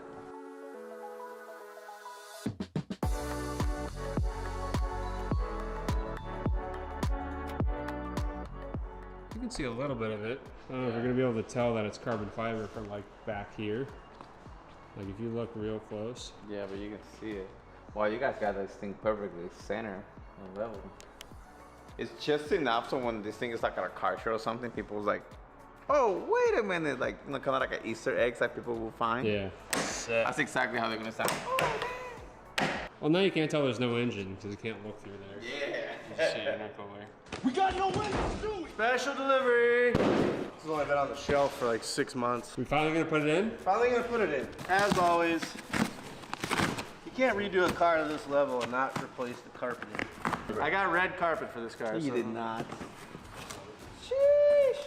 What I like about these is they're already pre-molded. Oh wow. But this is not pre-cut You like know, the this train is the set trunk up. piece. Let's lay it out. Ooh, we should actually put that in. Maybe. It has to be Raise hide up, everything. remember? Hey-ya! Oh, and we got sound editing too. Hey, that's what I was wondering about. Things coming together. It's no longer $300 worth. This is our Nissan SR20 DET that we're gonna build to make a ton of power. We have a bunch of parts laid out on the table, so let me show you what we're gonna use. SR20s, of course, are closed deck aluminum blocks, but they do have sleeves in them, so we replaced our sleeves with a fresh set of Darden stock bore sleeves. These are much better than the crusty sleeves that were in here. When we got this block, it didn't have any main caps at all, so we threw on a set of billet main caps by Mazworks, as well as a billet cradle and Mazwork main studs. For the rotating assembly, we have a Brian Crower stroker crankshaft, so this is a 91mm stroke, which is sick. We have a boost line, I-beam fully forged connecting rod, and a custom Wiseco forged piston to make it all work together. We have an ACL bearing set, so that's mains, rods, and thrust, and then we have a ton of OEM parts. So rear main housing, all the timing guides, new hardwares, the timing chain kit. We've got a lower gear, and we've got a Mazworks mechanical timing chain tensioner, which is a good upgrade over the stock one. We also have a Nissan Master engine gasket set. We're gonna be running an Apex head gasket. We're gonna be running the engine in on some 1040 Motul break-in oil, which is a really good oil to run an engine in on the first time. And then once it's broken in, we're gonna switch to a 10 weight 40 300V racing engine oil. So when we actually start making power, we're gonna be running it on this. We've done a ton of work on the cylinder head. We've got a port and polish on the intake and the exhaust side, as well as new valving. We also have a Brian Crowder spring set with a new titanium retainer on as well. For camshafts, we went with the Brian Crowder Stage 3. So this is a big boy camshaft over the stock one. And we've got a fresh set of rockers and lifters, and we've fixed the rocker issue that the SR20 has. We'll review that when we start putting the head together. And we're gonna be running a Brian Crowder cam gear set on our new Brian Crowder cams. We also have some goodies by Platinum Racing products here. So we have an intake stud, an exhaust stud. Both of them are made out of titanium. We have valve cover dress-up hardware, and we're gonna be running an R35 GTR ignition coil kit from Platinum Racing products. We're of course gonna be running an entire Haltech standalone engine management system. So we have an Elite Series ECU here, as well as all the sensors to make it happen. We're gonna be running all of this through a Wiring Specialties custom harness. So the engine side is SR20, the chassis side is 300ZX, and the ECU side is Haltech, of course. We're also going to be running our favorite turbo manifold and turbo combination, which is an Artec turbo manifold with a V-band Garrett G-Series turbo. So we have a G30 770 here with an 8.3 AR. So this turbo is going to be very happy, very spooly. It's going to be very fun. It's going to sound amazing. And we have a new GVW 45 wastegate. We haven't played with one of these yet, so I'm very excited for it. We have a Hypertune intake manifold for the intake system, Dishworks fuel injectors, an ATI super damper, and an action clutch going on out back. So we have some really cool parts for this build, so let's start getting this motor together. To start, we're gonna be checking our piston ring end gaps. We're probably gonna have to open these up because we're running some high boost, high power on this engine, so let's get started. And while Quinn's getting our piston ring set up, I'm gonna go ahead and toss some Por 15 engine enamel on this cast aluminum engine block. This is gonna make it look brand new and give Quinn a fresh slate to start putting all these engine parts in. So I just measured our end gap for our top compression ring on cylinder 1, and this is a set of feeler gauges I'm using to do it. We are currently at 12. 12 is actually a little bit tight. We need to be at 21, so we've got quite a bit of opening up to do on this ring. I've got a diamond tipped ring cutter here, so we're gonna file it down until we get to our 21.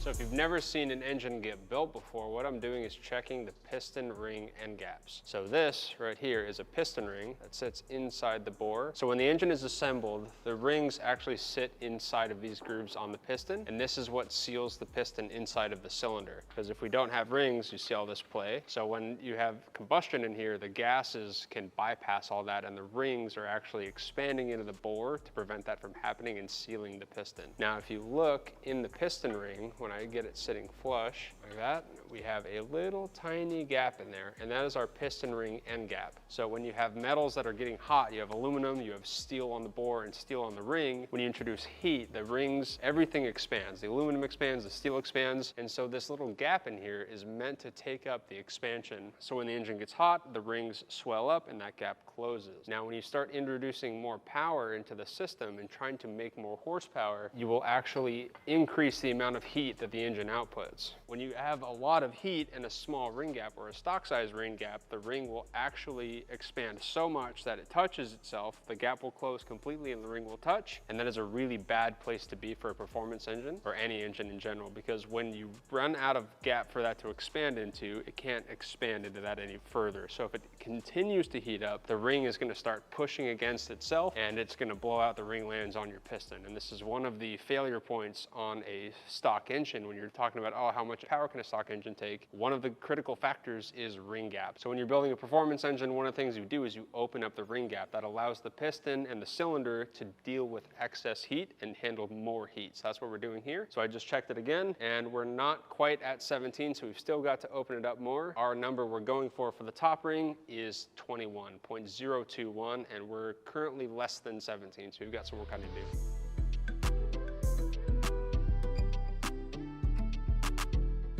I finished cylinder 1, so our top ring is 0.021 for gap, and our second ring is 0.022. So cylinder 1 is finished. We've got 3 more ring sets to do for 2, 3, and 4, and once we're finished, we're gonna start assembling our pistons and rods.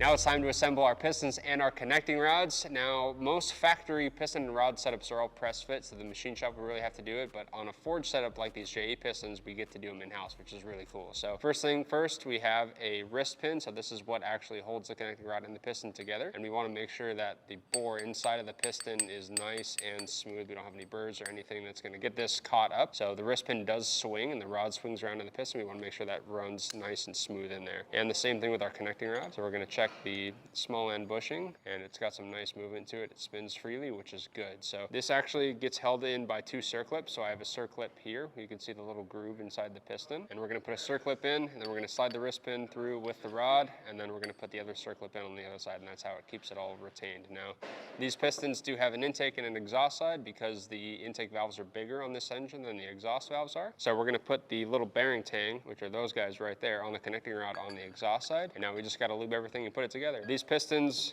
and rods and rotating assembly, in fact, was actually balanced at the machine shop, so we do have specific pistons. So this is piston 1 and this is rod 1. So we've got the rod weight on there, which is really cool. So let's put these together.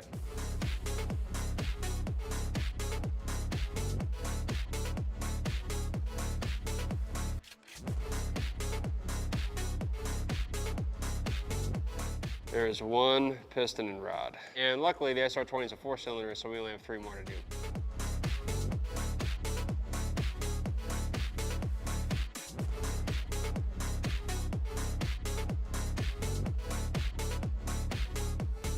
I give Quentin props. Guys, this is not easy. This is hard. All right, so now, Nate, because you're still putting this together, so the I, that's the intake side, this other side is the exhaust side, right? So you want the tangs on the rod on the exhaust side. Okay. So tangs are there, I's here. Alrighty. All right, lube it up, put it together, brother. Our pistons and connecting rods are done, and they're pretty much ready to go in the engine, but the engine is not ready to receive pistons yet. So next up, we're gonna be speccing the bearings on our crankshaft. Now, I expect this to go extremely well because we have freshly machined billet main caps, and we have a brand new crankshaft from Brian Crower. So we've got standard size bearings for the main and the thrust. We're just gonna double check everything with plastic gauge, but it should be spot on. So let's check it.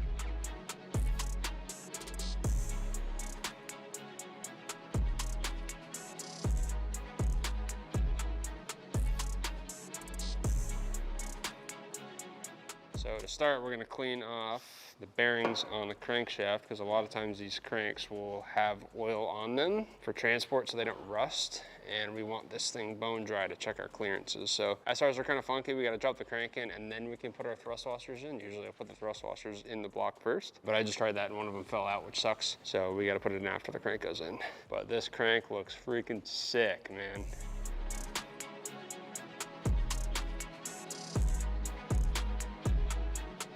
We're gonna plastic gauge the mains right now. If they're good, then we'll assemble it with lube and then check thrust.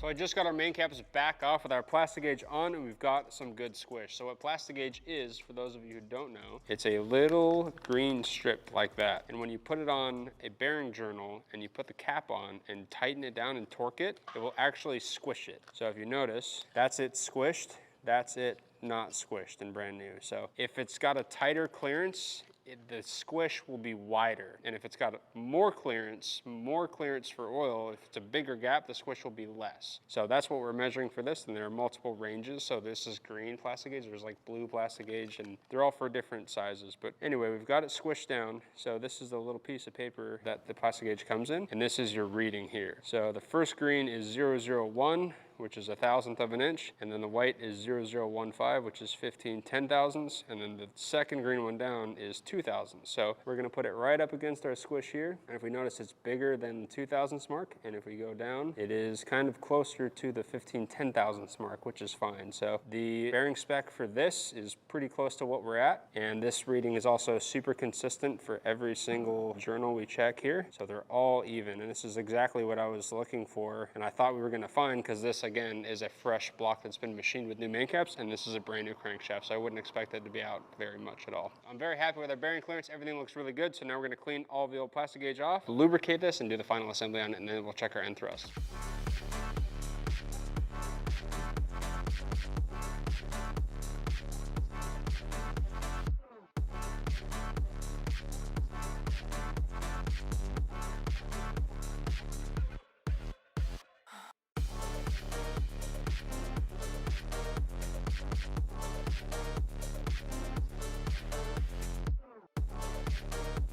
Our crankshaft is fully installed with lube in it, and it feels really nice, really smooth. There's a huge block brace in the way, so I can't like really spin it by hand that nicely. Feels really good. So now we're gonna check the end thrust. All right, so we've got our dial indicator set up on the end crank here, if you'll notice. So when the crank moves, it's actually gonna move this little dial indicator. So we're checking thrust now. Now keep in mind this engine is assembled with lube in it. So we're gonna load it all the way up. So I've already zeroed it out at full left, and we're gonna push the crank right, and it's gonna walk about 3,000. So if you can see that, that is our end play in our crank with lube, and that's pretty good. It's a little tight, but I think it'll be plenty. And if I recall, it's still within spec, so that's good. We have end play, we have enough end play. So the crank's good, that's it, we're dialed in. So now we're gonna take it off of the stand here because I wanna put the rear main seal on. We also have a couple of plugs to put in, gallery plugs and such. And then once that's done, we'll get it back on the stand here and start dropping pistons in.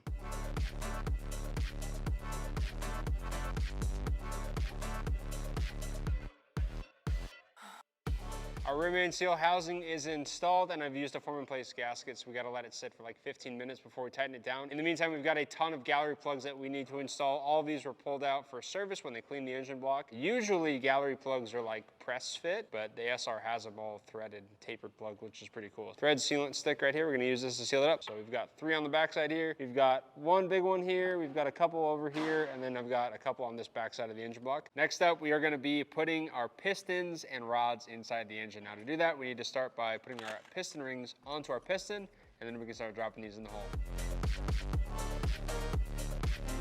So this bottom ring is an oil control ring, and it's got 3 little rings in it actually. It's got the wave ring, which is the first ring I put on, and then it's got a lower ring that goes below that, and then it's got a ring that goes above that.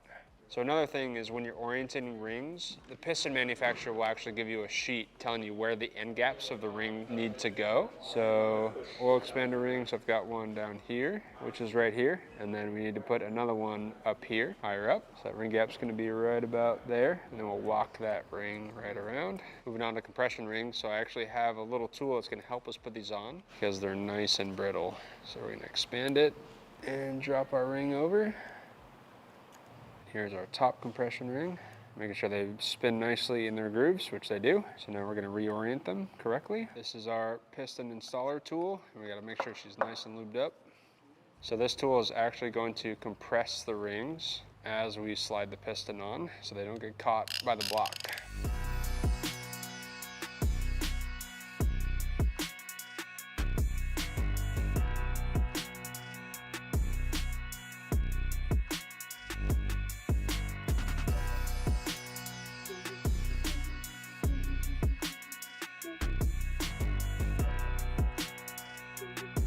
So just like the mains, we're gonna be checking the rod bearings with some plastic gauge here. Again, this is a brand new crank and we're using brand new bearings, so everything bearing spec wise should be spot on, but I don't wanna assume it's right and then put the engine together and then find out because we have junk oil pressure that it's wrong. So it takes 5 minutes per one to check, and it's super good insurance because if it's wrong immediately, I don't have to find out because the engine's in the car and together and running. I can just put it together and check it right now. So just like the mains, I got these torqued, so we're gonna loosen it. The rods are kind of trickier to do because you cannot let the crankshaft rotate. So if it rotates, it screws up the reading. So you're gonna have to go very slow and careful.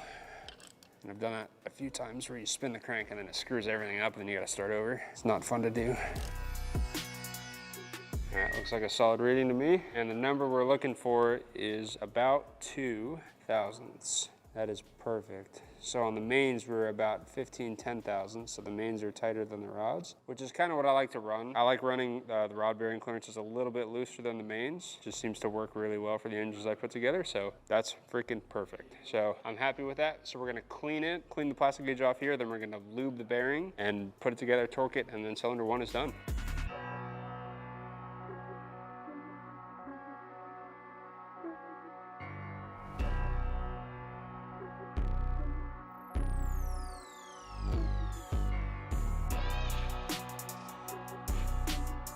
Cylinder number 1 is in, rotates extremely smooth. We've got 3 more pistons to go.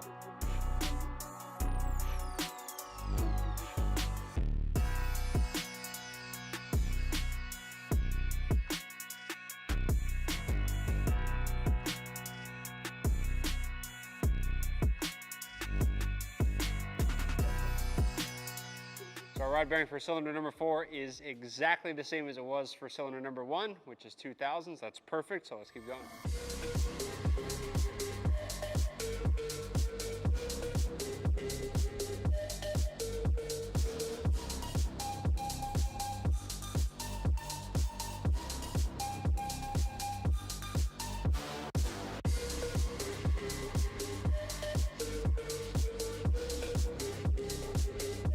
That's closer to about the same, which is 2 thou. We're spot on. Let's get this thing lubed up, get cylinder number 3 in.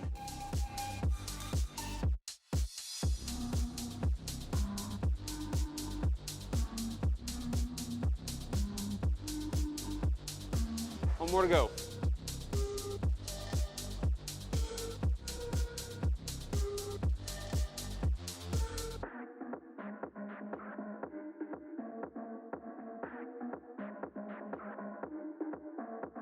Last bearing, last one.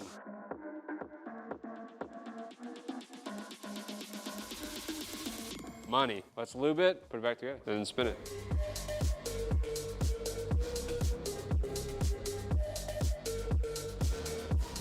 Our rotating assembly is complete, and this thing feels so smooth. It feels really good, actually.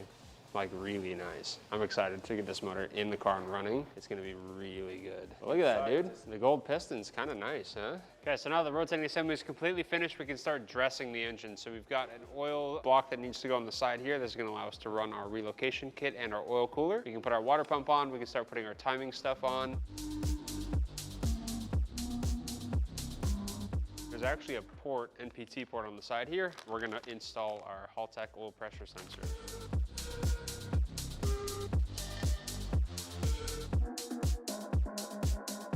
Next up is our timing chain system, and this is the following guide.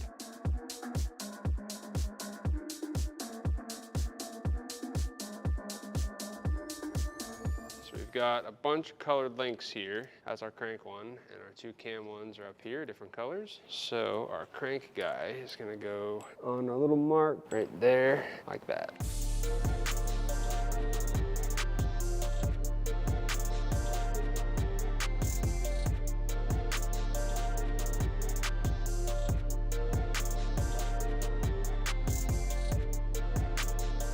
Before we install our front timing cover, we're gonna be upgraded to a set of PRP billet oil pump gears. So these oil pump gears that are in here from factory are cast, and if you like 2-step and bang the rev limiter and do all sorts of hooligan stuff with the engine, these like to crack. So we're gonna put a billet gear set in here.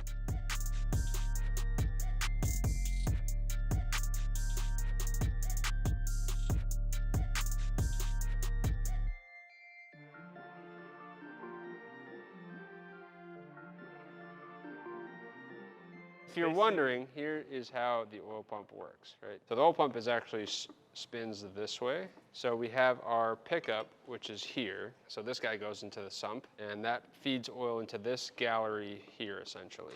So if you watch this space here, watch this little space here as it goes through its rotation, that space, as we spin the oil pump, gets bigger, right?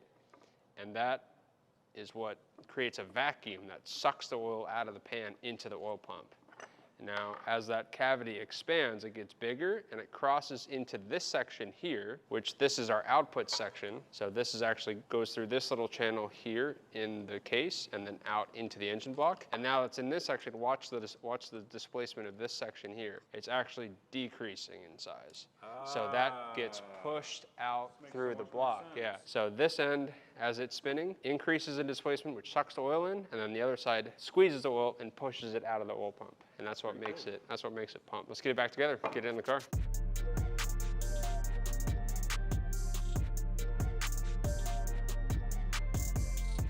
And this is the final piece. This is our drive gear for the oil pump. So this actually slides onto the crankshaft, is keywayed, and the oil pump is gonna slide right over this, and this is what drives the gear on that. So now we can get our timing cover on. Let's do it.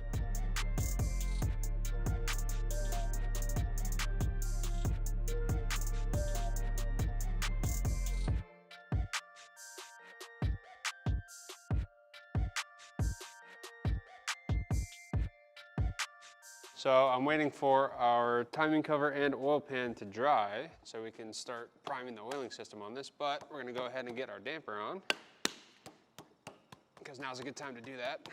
An upgraded damper is always good if you're gonna do a performance engine. This is gonna definitely help us with harmonics, spinning at a high RPM and high boost, so absolutely gotta have one of these.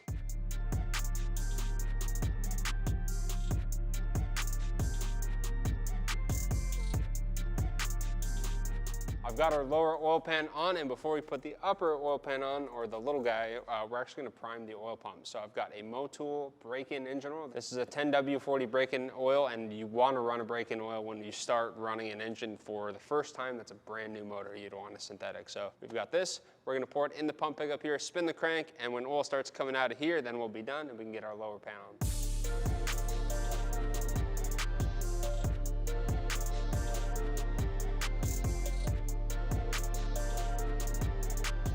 We've got oil coming out of our oil distribution block, which is perfect, exactly what we wanted. So I'm putting a baffle plate on, and then our little pan, this guy can go on like that, glued, and then we'll be done with the short block.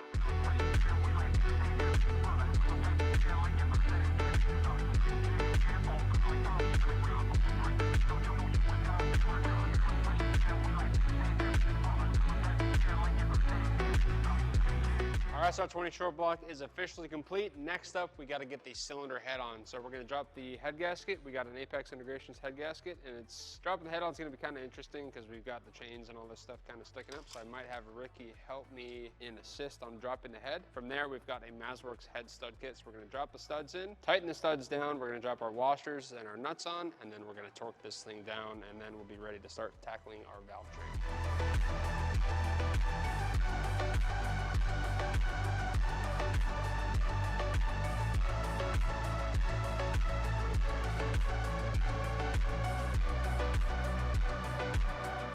So now that the cylinder head is torqued, we can actually start installing our valve train. So I've got a Starbucks cup full of lifters that I put in here like probably 4 or 5 days ago. So these guys have been bleeding for a few days, which is perfect. So we're gonna drop these in, and then we've got our shims that are gonna be going on our Brian Crowder valves and valve springs. So one of the things we actually did at the machine shop was put a guide shim on both sides of the rocker. So SR20s are notorious for spinning rockers at high RPM and high power. And the reason they do that is because they have a guide shim, which has little grooves on it like this to hold the rocker in place. So the rocker's kind of like that. And then the other one's just a normal shim. And if you get the shim incorrect, you'll kind of put a lateral load on the rocker, and then at high RPM, when you get a tiny bit of valve float, it like kicks the thing out. So one way to solve that is to put a guide shim on the left and the right valve spring. So we've had our valve stem height tips actually machined to run with the guide shim and have us a level rocker, which is really cool. So it is the best way to fix this SR20 rocker setup, but it is a very tedious thing to do. So Mike over at D-Sport actually handled that for us, which is really cool. So now all we have to do is put it together. Now I've been told once you put the lifters in and they're bled, don't turn the motor upside down on an SR. So we're gonna try and avoid flipping the motor completely, which I think we can get away with. Here are our guide shims. We got them all brand new, 16 of them.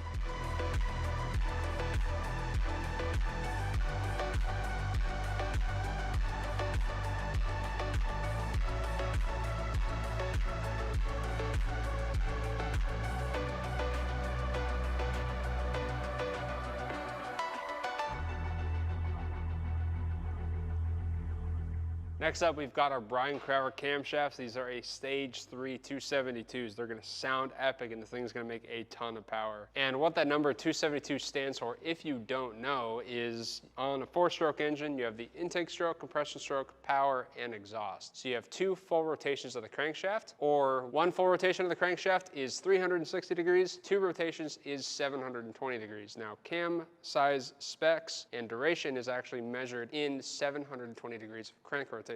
So having a 272 camshaft means that 272 degrees of crankshaft rotation, the valves are opening, which is really cool. The S13 SR20 actually has a 240 degree duration camshaft. These are a 272, so that's about 30 something more degrees of rotation, which means we're gonna get a lot more airflow out of this motor, which is awesome. And we have a super slick port and polish, and also the rest of the valve train is Brian Crower. We have Brian Crower oversized valves, springs, titanium retainers, and these cams are gonna be wicked. This thing's gonna breathe like crazy. Let's get these on and torqued, get this thing timed.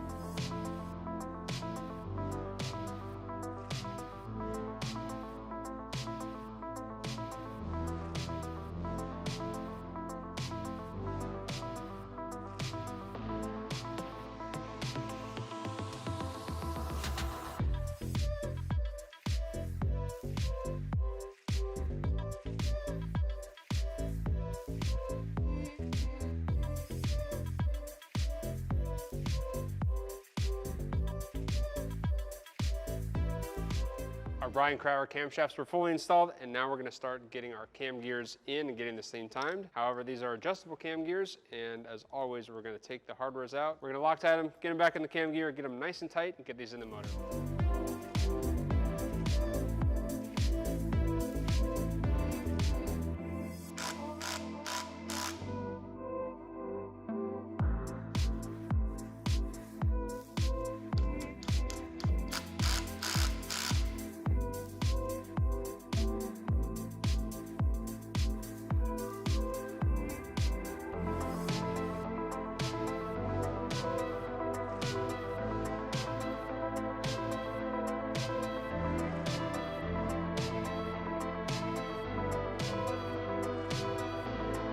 We got our cams on with the cam gears and the chain. We're all timed up, baby. Spins nice. All we need now is the valve cover. Here we have our valve cover. This has been repainted by Ricky to match the subframe calipers and a whole bunch of other suspension components we got. So this is actually the R35 GTR Nissan Gold, which is really nice. So let's get it on. We have a very special hardware kit for this. Platinum Racing Products dress-up hardware kit.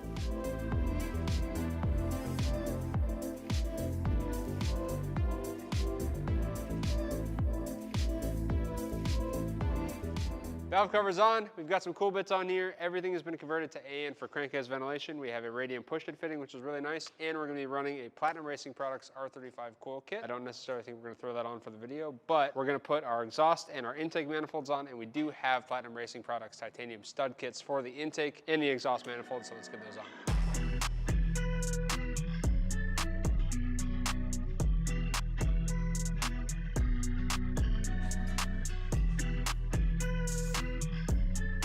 Putting the turbo manifold on next.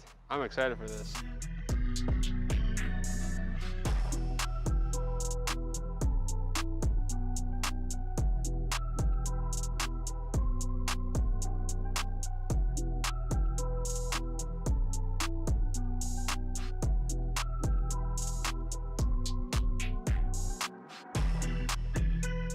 Yes. Time for some Garrett action, brother. What do you think of that, Ricky? You ready? We're almost there. We're almost there.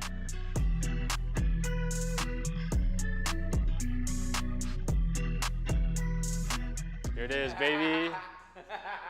G30 770. This is the new Garrett G Series ball bearing turbo, and I'm stoked for it because this thing is gonna be sick. We had a G25 on our R32, and it was the happiest little turbo ever. It was.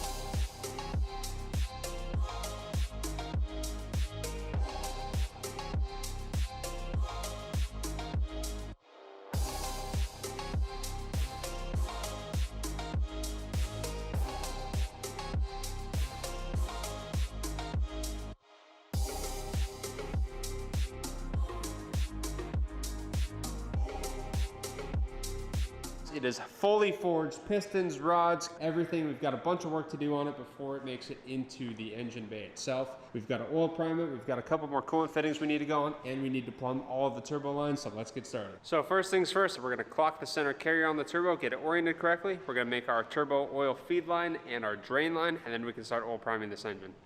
So I've got our turbo fittings set up, but our oiling system is complete. So we've got the pressure side and the return side. Now what we're gonna do is take the valve cover back off, and I'm going to loop our oil distribution block engine, and I wanna get good oil pressure running through everything, the block, the head, and we should be able to see oil coming out of the cams, and we will be able to see oil coming out of the turbo, and that's how I know everything's gonna be nice and primed. And of course, we're gonna be using Motil's 10W40 break-in engine oil. Let's get it filled up. SR20's oil primed, feels great. This is our thermostat housing with a -16 AN bit, so that's gonna go right there. And this is a Mazworks upper radiator hose, essentially an adapter kit for AN. So that is gonna go right here on the side of the cylinder head, and it's gonna allow us to run AN upper radiator hoses. I've got my Haltech coolant temperature sensor in here, so we're gonna tighten that guy down. And we've got a -6 fitting for the turbo coolant return, which is really nice.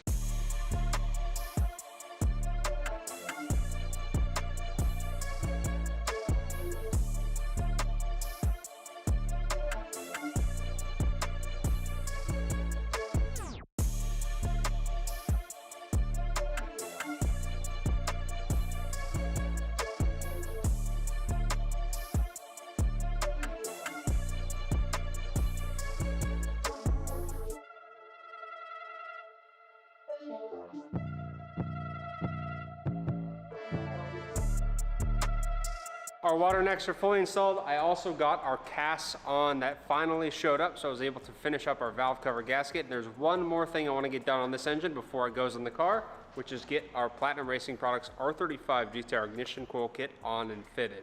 Okay, so this is the kit provided by Platinum Racing Products, and these wires are way too long. So we're gonna have to take them out, drop them down there with the spark plugs in there, and get a height and cut them to fit.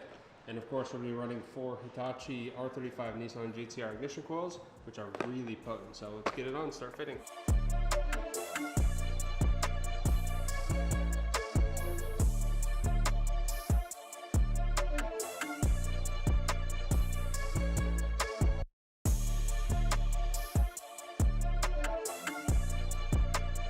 All right, our coil packs are fitted, they're cut down to length, and they fit in the engine perfectly. However, we're not gonna put them in the motor just yet. We're ready to get this SR20 in the car. I can't wait to see this thing in the engine bay. Our boy Jimmy Oaks said we might have to do some subframe modifications, so we're gonna find that out here shortly. So the first step is we gotta get our motor mounts brackets on the motor, and then start dropping it in and see what it's gonna take. Yeah, the engine mounts actually arrived this morning. Thank you, Jimmy Oaks. He had a set sitting on the shelf and was nice enough to actually box those up and overnight them to us, because we didn't realize we were missing them until the last minute. So thank you, Jimmy. Oh, there we go. That's fine. That's the one.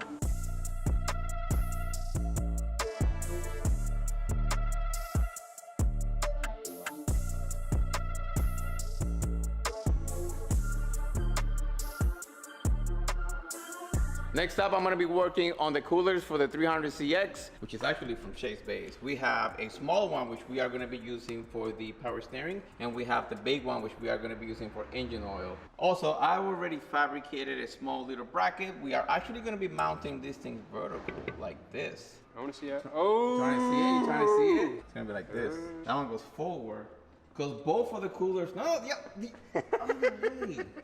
so both of the coolers, the lines have to go to the right towards the driver's side, because the power steering is on that side, and so is the oil filter. Sick. I love it.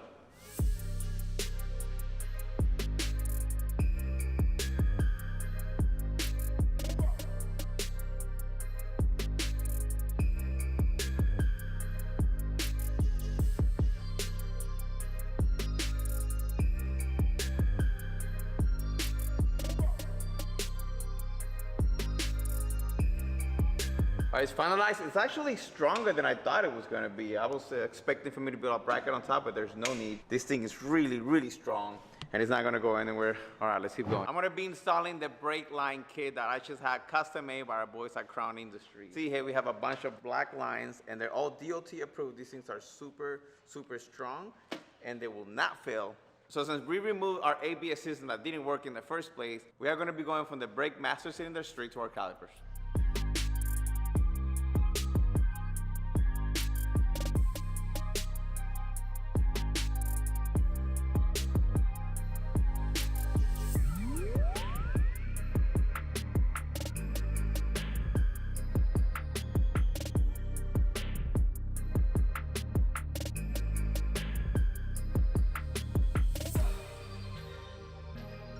The nuts are all installed, everything is tight and nice and fitted in place. Let's move on.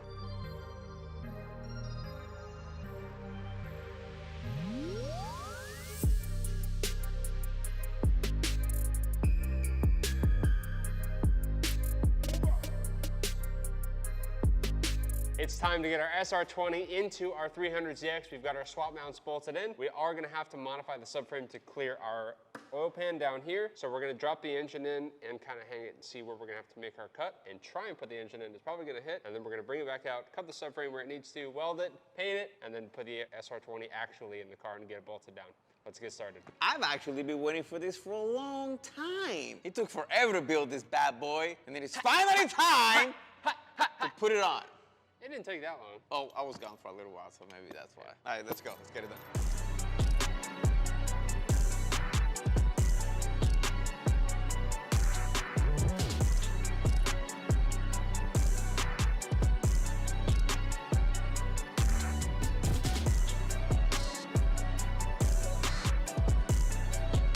We've never done this swap before on this type of chassis, so these mounts are all new to us. I hope we have them on the right spot, but we're about to find out. If the engine goes down straight, then we're in a good spot.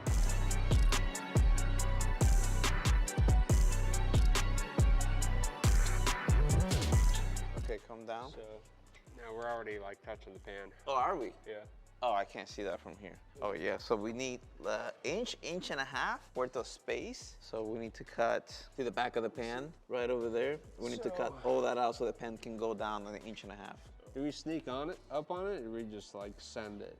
I guess is the question. No, we need to have space around the pan for the rocking of the engine. So it cannot be... So you want me to cut the whole width of the oil pan worth plus... Plus extra, plus yeah. Extra. Yeah, these are not solid mounts, so the engine's gonna rock, especially with big cams. It's gonna rock just a bit, and we wanna make sure that once we weld and paint, we don't wanna do this again. I'm just wondering, do you wanna come straight down all the way through the subframe and just like notch it, kind of like you would like a C-notch on a truck? Oh. Or do you want to make like how we did on the Viper frame, which is L bracket insert? We could do an L bracket insert maybe and like sneak up on it. That's what I thought we could do. Or we could just blow through the whole thing and then end plates and main plate. Right. What is that? Well, how thin is the subframe going to be if we do that? I mean, you see where the pan is right now. I see the pan. So we're only going to probably be in an inch.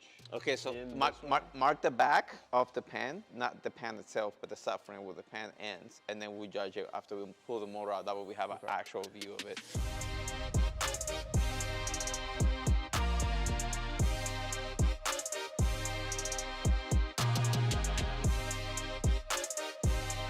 We need to create clearance in the subframe for the oil pan. So this engine was not designed to be in this car. So you can see I've marked where our oil pan is actually hitting the subframe already. So now the question is Ricky and I gotta make a game plan on how we're gonna tackle this cut, because our cut's gonna be essentially... This is a bare minimum. Yeah, that's kind of like a bare minimum. But the question is do we bring it back this way, cut that out, and then put like an L brace, kind of like that, so that we keep this section down here? Or do we just cut everything flat straight through to the bottom and then just plate each corner and call it a day? That's what we need to figure out. All right, taped out the area that needs to be completely cut. So everything you see in blue has to disappear, and then we should have our space for our oil pan to be able to clear itself. From that moment, once this is cut out, we will do the exact same thing again, but we'll drop the engine in here, and hopefully it'll sit completely flush with the mounts. If it does, we're gonna tighten up the nut on top, the bolt at the bottom from both sides, and it should be nice and steady, and then we'll be able to do a final test.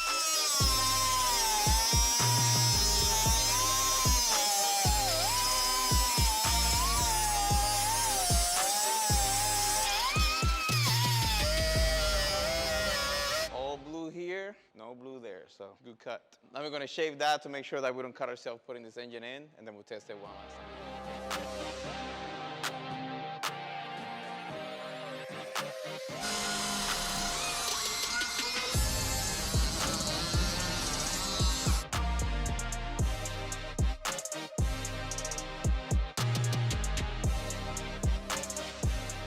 This side's bottomed out. Your side is the one that seems off, right? That's what I'm saying, mine's off. Well, I think we're still sitting on the subframe, are we not? If you shake the hell out of it, it touches. So Ricky and I have no idea how these mounts went together, and after spending about 5 minutes on Jimmy Oaks' channel, we figured out that we had them completely upside down. We had them on the wrong side and upside down. So upside down and backwards. And upside down. This one was on the exhaust side, upside down, both to the subframe. Which is so wrong. So. Jimmy saved us. Yeah. Yeah, good job on your video, Jimmy. Little clip of his channel, and he had this mount bolted to the adapter, and then the mount like that. So now we got it right. So now it should fit in the car. Which, you know, it makes so much sense now. It does, but like in my mind, I wouldn't think you'd go from an arm to the mount. I think you go arm, mount, arm. Yeah. You know what I mean? And then frame, yeah. Ready to get this thing in? Yeah, See if it actually works? It should, it better. Should. I don't know if our cut is gonna be good now. No, like, well, okay. We make our cut when everything was upside down. Yeah, but like this arm is now more forward than it was. So it should be good. Probably So I don't think even have to cut. No, we still, I think if anything, we're gonna need to cut more. Really? Yeah, think because we had to this cut arm at is all. forward more now. Oh no, he's right. Because The oil that pan's gonna puts the move oil back pan even back more. which means we might need to cut more. All right, well, let's see. So we're gonna find out right now.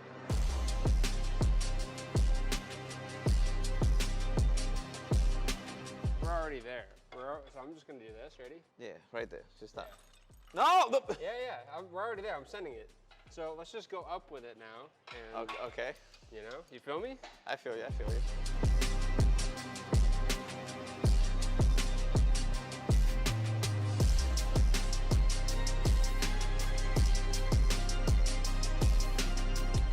Now our mark was close enough. We still need to trim a little bit more, so we're gonna pull it back out, cut it, and then we're gonna plate it, burn it in, weld it, paint it, and then it's going in for the final time, getting bolted down, and probably won't come out ever again. Let's keep going.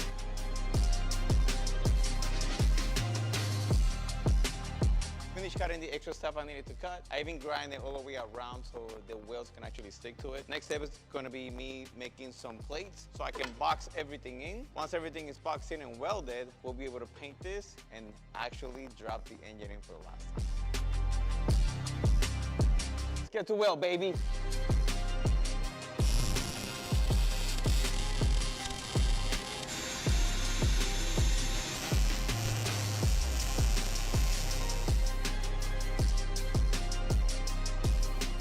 Last plate just got welded, everything's completed. Check this out.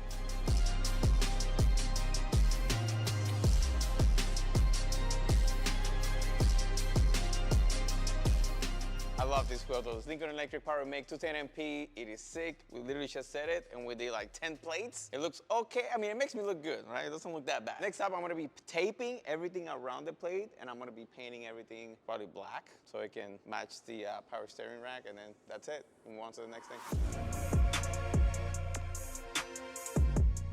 Woo! Check that out. It is plated, welded, painted. We're styling, baby, and we got the engine mounts painted. They're nice and black, so they disappear in the engine bay. And we have them in the right orientation. So now it's gonna work right. Ready?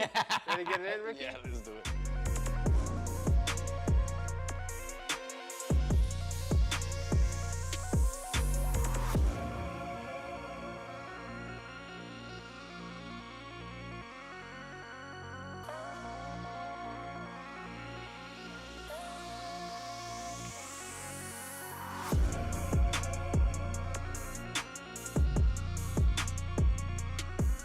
Damn, boy. She thick. We did it! Let's go, dude. Oh, that's Looks perfect. great. That's perfect. Bam. It's such a small engine for that bay.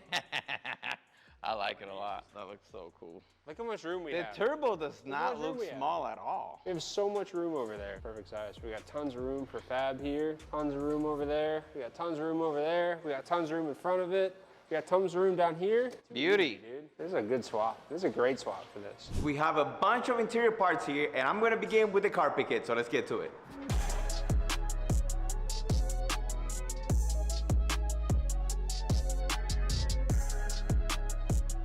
Next up, we are gonna be building a rear seat delete, which is very simple. I'm gonna be cutting MDF wood. We'll make a few panels, upholstery them with black carpet, and be done with it.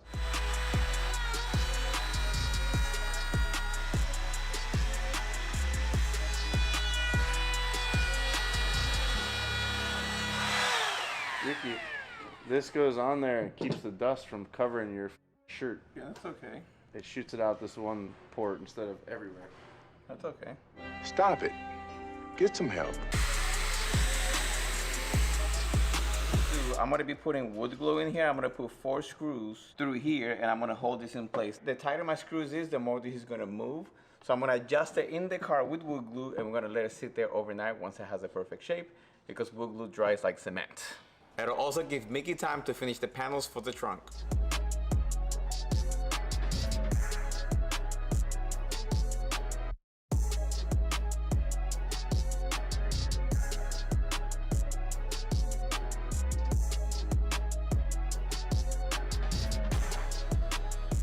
So the panel's dried overnight and it's looking amazing. It's very tight around the corners. The next step is to get Mickey to finish the back end. Then we'll finish the centerpiece. It'll tie everything together and then we'll wrap everything in suede and it's gonna look fantastic.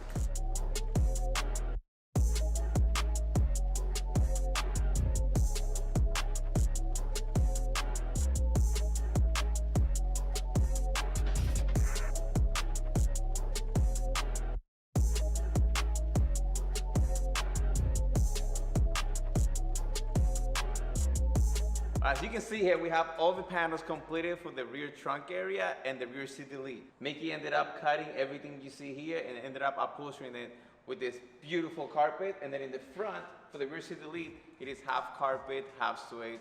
Now let's get it installed.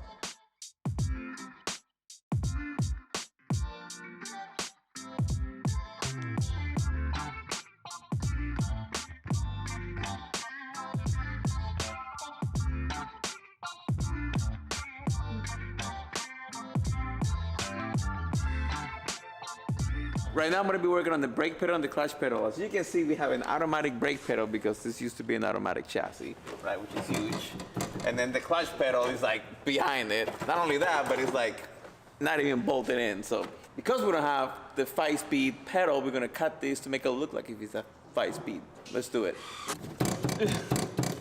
This is definitely some 90s. Modern brake pedals aren't that big anymore, are they? Even on automatics? I don't think they're maybe like right there. Maybe just a bit smaller.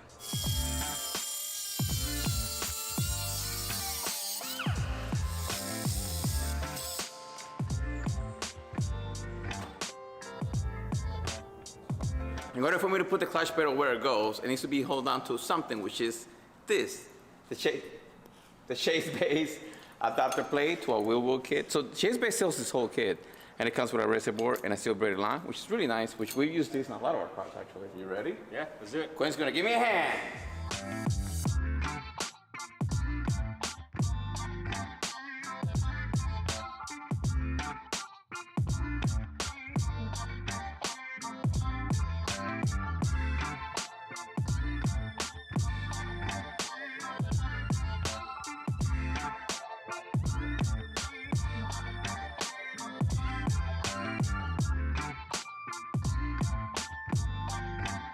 Next thing I'm gonna be doing, I'm gonna be working on the Haltech IC7 head-up display. And in order for me to get this thing in the car, I need to install everything you see here, including our Mako Motorsport dash kit. We got a hood for our dash reupholstery with Alcantara, and all the original dash parts. All right, let's start putting all this thing together. I tried it last time, it didn't work.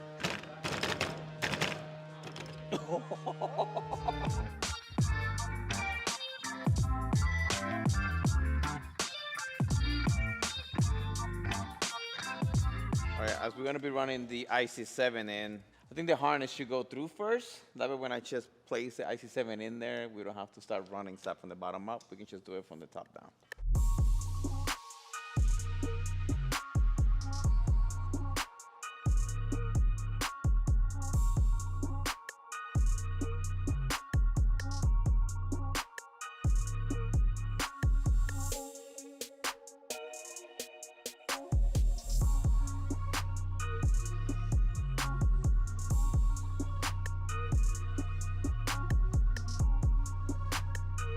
Next up for the 300ZX, we're gonna get our transmission in and bolted down. This is gonna orient the engine so we can start doing the rest of the systems and get everything accurate where we need to. Now, we are running a stock Z32 transmission, which is this guy right here. And of course, it does not bolt up directly to the SR20, so we had to get some modified things. I know. So what we have here is a Z32 bell housing with a Mazworks adapter plate on it, and it's already been machined by Mazworks. Oh, you can cool. see, yeah, so I've got the adapter plate just kind of bolted on. So I thought the adapter plate went all the way around, but look. No, they like cut it from sick. like here to there. They trim that section out, So and this I can noticed fit. they trimmed some other things. So this is where the starter comes in.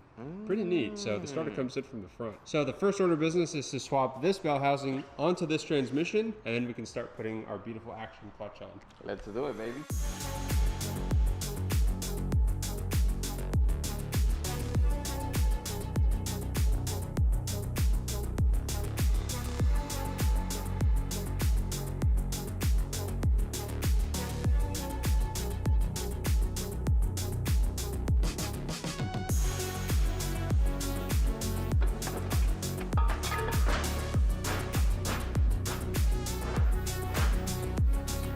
So I got the bell housing off of the transmission, and unfortunately it cracked the rear section of the case too, so we're gonna have to take that apart and glue it. And I was looking into how much of a pain that's gonna be, and so I took this shifter plate off, and there's a whole lot going on here, and it's gonna be an absolute nightmare to try and separate that case to re-glue that. So what we're gonna do is use the original transmission that came in the 300ZX. The reason we didn't want to use that transmission in the first place was because we took it apart, and in between shipping the bell housing out and getting it back, we lost some parts for it, so we had to get another trans. But we're gonna use the transmission parts we lost from that transmission, put the new bell housing on this one, and get this thing in the car, so let's do it.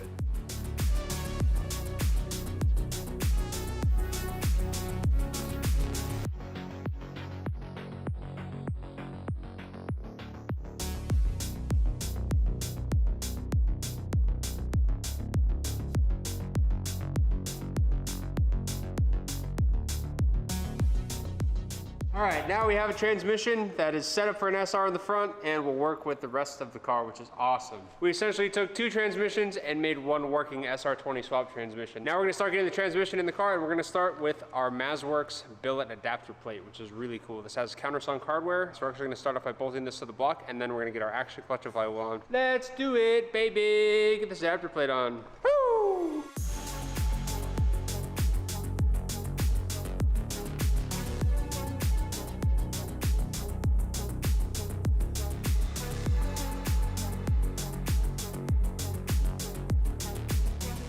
Now it's time to get our action, flywheel, and clutch kit on the 300ZX. We can get this transmission bolted down.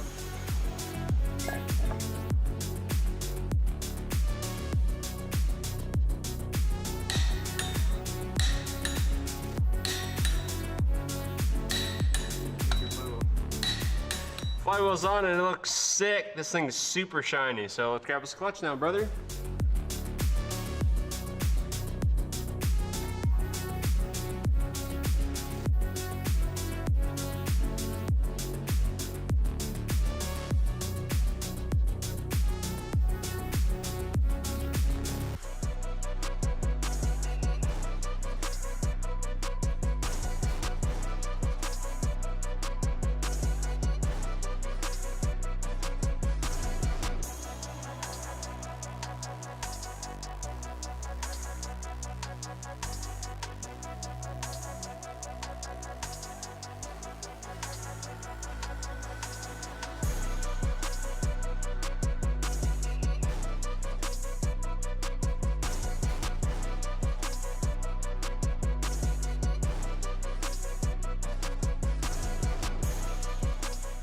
All right, the transmission is officially bolted down, and it looks so good, baby. Ricky's working on The rear mount, the rear transmission mount, or the only transmission mount. But like I said, I didn't take this thing apart, so I'm like kind of figuring out what the hell I'm doing. This is one of the coolest things about the swap is you still get to use the factory transmission, which means the transmission fits the chassis, everything fits. We don't have to go into doing a whole ton of custom stuff for the powertrain. It's literally just the engine swap, and that's about it.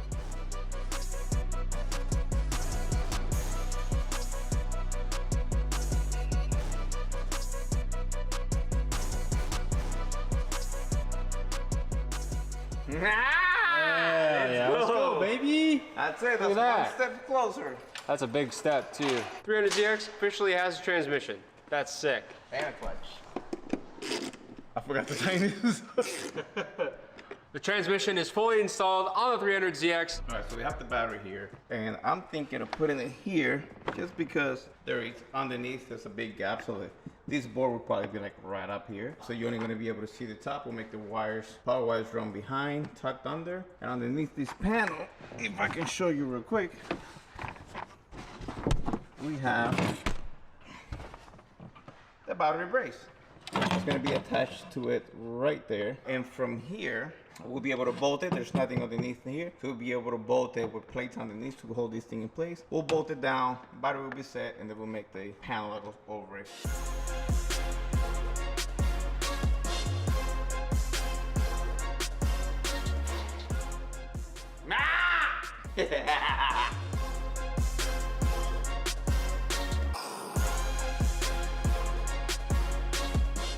So that's gonna be how it's gonna be looking when I'm done with it.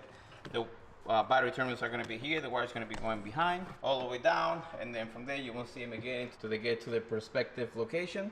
And then this needs to be recovered again with a new set of fleece, because this, you know how to cut this one off. But that should be an easy fix, and yeah. So I think now I am gonna keep the battery in place. I'm gonna try to remove this without moving this. I'll mark the tray and I'll start drilling the mounting holes for the battery rack.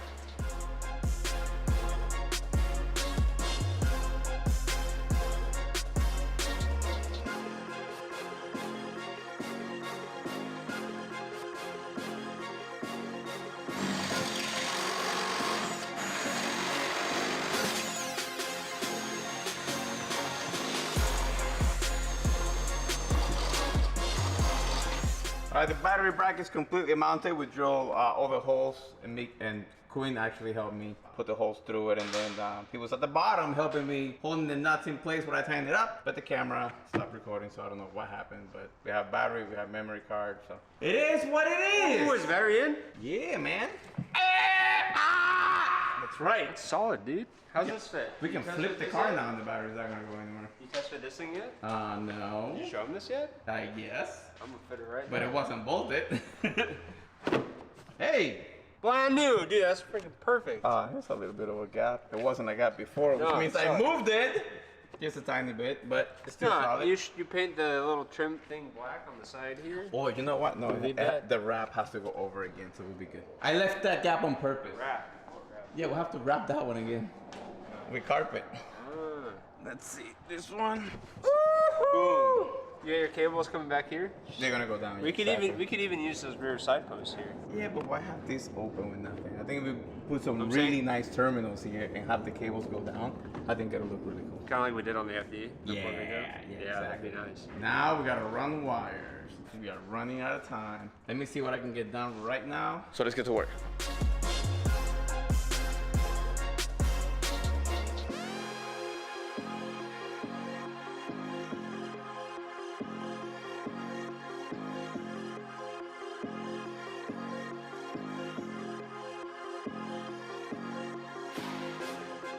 What we got here, Ricky? So right now I'm just mocking everything up. We have a ground splitter up here, and then we have another ground attached to the chassis underneath the car, which goes through here, and it's a watertight water seal. So we have two grounds going straight to the battery. We have two positives as well. We have another positive splitter here, and all this will be coated with nice wiring and looming, all that stuff, so it's gonna look really nice when I'm done with it. But from here, we'll be able to grab positive and ground for the fuel cell and for all the relays that we're gonna have for it. This one goes all the way to the front, and it's gonna be a splitter right there at the kick panel, which is where the ECU and part of the sound system is gonna be right there. And from there, we'll jump through the firewall, which we already did, one of these watertight adapters, and then it'll go through to the starter, and then the engine will have power. Sweet. And it's gonna be all tucked up underneath all the panels. All the panels. You're not gonna see any of it except the wires coming out of the battery. That's it, baby! I'm gonna mount the starter so Ricky can get started on the power wires, and our transmission is finally in. We've got some good products from Phase 2 Motor Trend for the 300ZX today, and one of them is a super critical piece that we need to get on today. So we've got a pulley kit, so this is the water pump, power steering, and the alternator pulley. I love the color on these. We've got a cast cover, so this replaces the factory cover on the crank angle sensor. It's just like a black hard plastic and doesn't look very nice right now. And we've got the starter. So this is critical to get in today so Ricky can finish his wiring. We need to modify it to work with the MazWorks adapter plate for the VG Trans. So let's get started.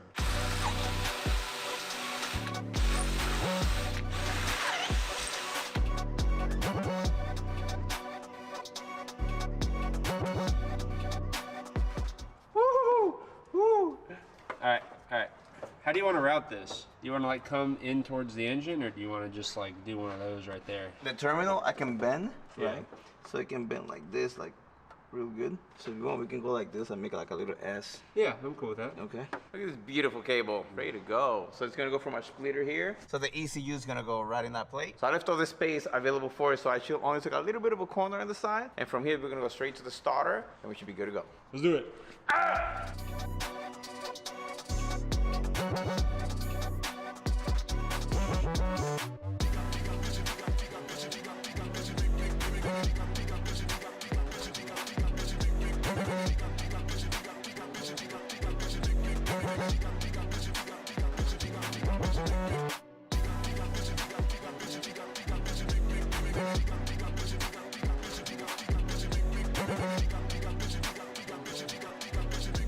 I've got our Hypertune intake manifold back on the SR20, and the reason I put it on is because we're actually going to start working on the fuel system, getting everything set up and mounted so we can actually start running the line. So here I've got everything we're going to be using completely laid out. So we've got a fuel filter kit by Dishworks, our fuel pressure regulator kit from Dishworks. We've got a fuel pressure gauge we need to add into the rail, and we've got, of course, an assortment of fittings. So this is a really nice piece by Radian. This is a bypass for our flex fuel sensor, so we can have a flex fuel sensor on the feed side without impeding flow, which is really cool. And of course, we have a Haltech pressure sensor. This is going to let the ECU know what the fuel pressure is at all times, and that's going to go on the front of the fuel pressure regulator, which is really nice. So as far as layout in the engine bay goes, this is very similar to the GTS-T we did, which was an RB20. I have a ton of room back here underneath the intake manifold. So I think we're going to build a plate to put this guy, which is the ethanol sensor and the fuel pressure regulator, kind of on one mount, and then that will bolt to the frame rail on the underside of the car. What do you think? I like that. This is gonna be here, right? Yeah. So that goes. This goes in the middle. This goes next to it. Oh, how and then cool! we'll put this back by the fuel tank. So yeah, that's gonna allow us to run pretty much 2 lines straight all the way up to here without really any impediment aside from the fuel filter, and then everything else will be right here. The nice thing is, look how much room we got here, Ricky. It's gonna be all it's crazy kind of what happens when you take a V6 out of here,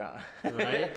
So one thing to keep in mind is that the fuel pressure regulator needs to be adjusted as we start and probably when we're on the dyno. So we don't want to completely bury it and hose ourselves, making it impossible to adjust the fuel pressure without disassembling. So I think that's a really good spot for a balance of tucking it and making it kind of hide away in the engine bay and still have good accessibility to it. So let's get started. Hold on, my turn. I gotta show my part of the fuel system. While Quinn is doing with the mechanical stuff, I want to be working on the electrical stuff. So I have a bunch of wires here. I have relays here that I'm going to be using for the lift pump and our surge tank. So I'm going to be using 2 separate relays for it. And everything is going to be ran by the Haltech ECU. That's not here, but it don't matter because I'm going to have everything ready. So when the ECU and the harness gets here, we'll make the signal wire come all the way to the back and we'll be able to make one connection and everything else will be completely ready to go.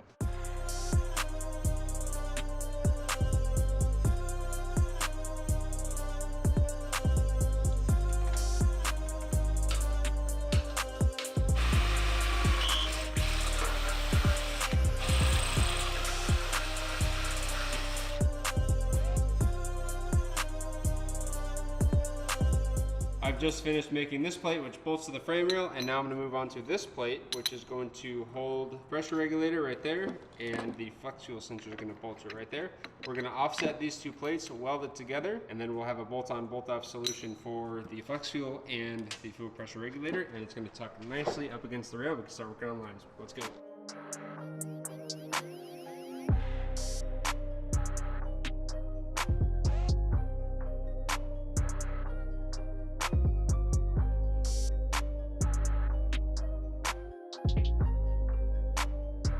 So there is the proof of concept for the mount. I gotta finish weld it and paint it, but we have the flex fuel sensor looking nice and the pressure regulator down there. And everything's tucked away all nicely. What are you working on? 2 relays right now, one for the lift pump and one for the surge tank. So I have the positive cable done. I have 2 terminals done. I'm waiting on the terminals here to show up. I have both of them wired up to the relay. Ooh, hold on, let me get a look at that. Yeah. Yeah, boy, that looks sick. Here comes to what I got. Yeah. It's cool how we're going to meet in the middle and then like just have everything done. You starting in the front, me starting in the back. I love doing stuff like this. Now I see what you were trying to do. Ah. So you got the pressure regulator and the flex Very fuel nice. all set up. Nothing goes there, huh? No, as far as I know, nothing. Yeah. Crazy. So that's like a good spot, and you've got room to like come in this way and get at the top of the little Nino and put a pressure sensor back down there. You won't even notice it, dude.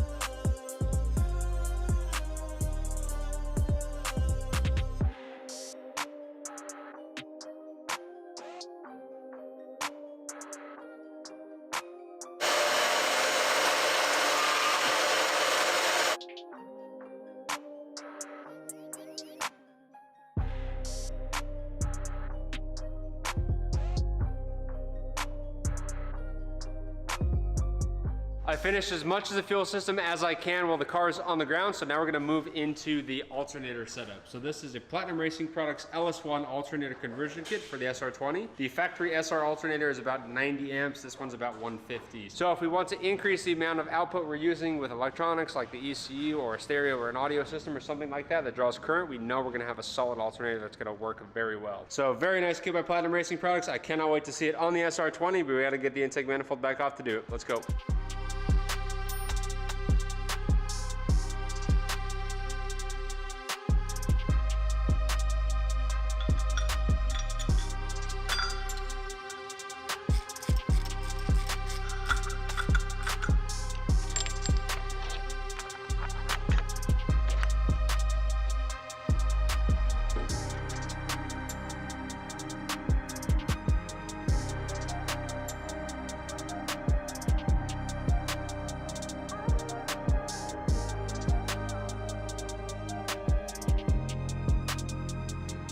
That is a great little spot for the fuel filter, but before it goes up there permanently, we need to put the filter inside of it, so let's get it down and actually build it.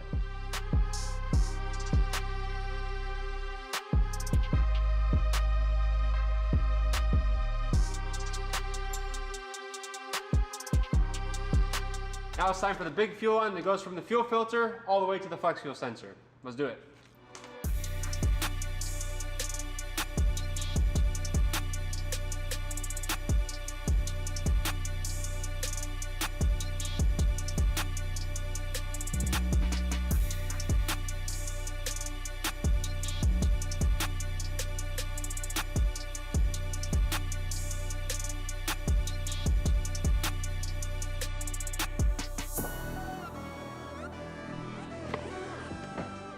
Oh, you getting it? Oh. Yeah, that easy. right. That easy.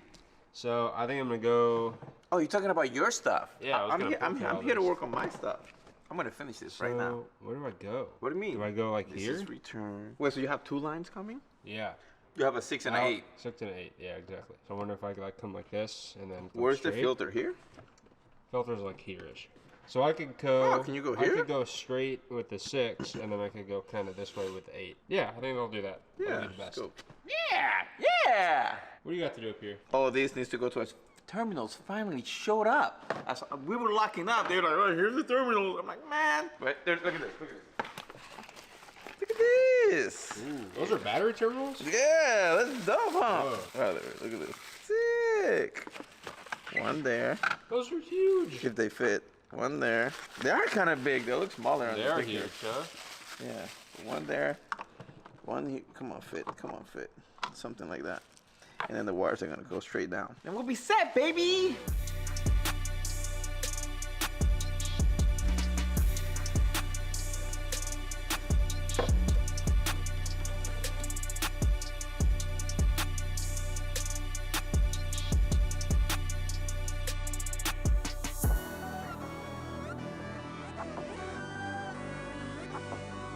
All right, so let me show you what I got done so far. We have both relays done. Everything is wired up, tucked all the way in the back to here. We have lift pump, we have surge pump. I mean the surge tank with the two or three pumps? 2 pumps. 2 pumps in there. We have both terminals in. All the power is already done and wired all the way to the front. The signal wires for the lift pump and for the surge pump are already ready to go where the ECU is going to be mounted. And we have our negative that ends here, because our cutoff switch is going to be here underneath all the panels, that way you can't see it. That way when we store it, we can just cut the power off. Everything loses power. Our battery is still good for the next time we need to use it. That's what I got done so far. Once that breaker shows up, I'll be able to put everything back together and be completely done. And my boy Quinn, it looks like you're almost done. I'm done. I have 2 lines underneath to do, and then the fuel system will be completely finished. Dude, that looks really good. Pretty good, huh? Yeah, it's nice and tucked, nice and neat. Oh, we can cover this up right now then, right? Yeah. Ah. No, there's no reason to. So this is going to get rewrapped. But Mickey has to rewrap a bunch of stuff. Not rewrap, but wrap all the other stuff that's left over in the car. So he's going to do that when he gets back.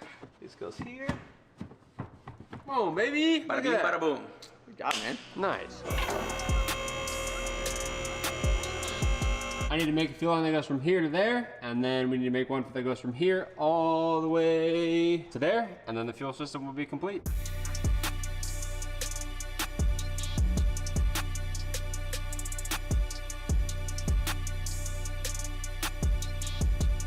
The fuel system is fully complete on the 300ZX, so we're gonna move into the engine wiring harness. This is a hugely critical part for getting this car fired up. And of course, we have a harness from Wiring Specialties. Now, I absolutely love Wiring Specialties. The main reason is we called them up and said, I need a SR20 engine harness that's 300ZX on the chassis side and uses a Haltech Elite 1500, and they said, we got you, and this is what they came up with. All the harnesses they do are extremely well set up. Literally every single thing is labeled. So here we've got fuel pressure. This one says manifold air pressure. We've got boost solenoid. Everything is labeled, making this super easy to install. And of course, we're running a Haltech Elite 1500 on this, and we've got all the flying leads and all that stuff that we need to be able to wire in everything. So the first step that I always do when installing a wiring harness is just kind of go through everything and get familiar with all my connections and where everything needs to be. But I think this one's gonna be really straightforward.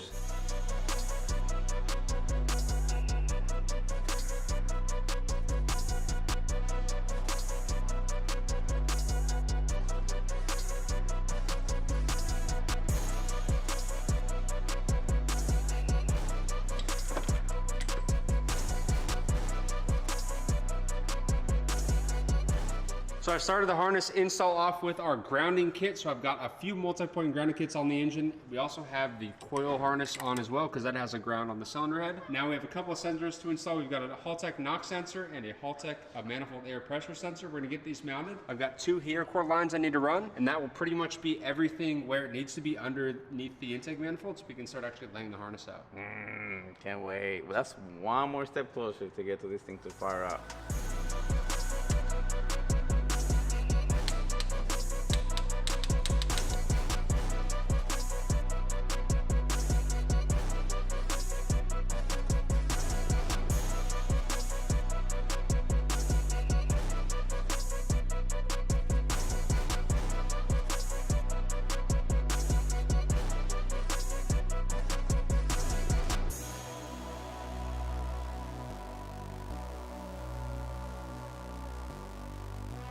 Engine harness is laid out. We've got it pulled through the firewall. Now we can start plugging all of the stuff in, and everything's nice and labeled. So that's the starter, so that's gonna go there. And as we start plugging things in, I'm also gonna start attaching the harness to the engine block and kind of tucking it.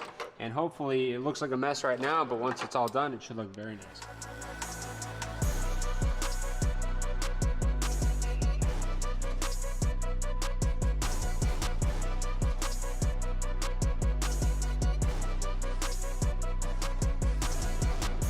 We've got the main loom kind of bolted to the engine block and a few of the lower things installed, such as the starter, the knock sensor, the oil pressure sensor, and both of our fuel system wires. From here, these guys right here are all transmission stuff, except for the long one, which is this guy, which is our boost controller. So that's probably gonna end up on that side of the engine bay over there. From here, I'm gonna actually move some of this stuff over. So this is like our intake air temp, our coolant temp, the map, and our cast system. I'm gonna start working that, getting it secured on the side of the cylinder head. We do have to change the coolant temp setup. When we spec the wiring harness, we're gonna run a factory coolant temp, and now we've actually switched to a Haltech. So I've set a lead for my new coolant temp sensor, so we're gonna have to run that. And essentially, this is gonna get sort of mounted and tucked up under here, and then we can start running the wiring from there. But I'm focusing on getting this harness looking nice and tucked, especially on the SR20 because the alternator sits so low. You're gonna have a pretty good clean sight line into underneath the engine bay, and I don't wanna see an absolute huge mess of wiring, so I'm taking my time, being patient, tucking everything, and in the end, we're gonna have a nice looking engine bay.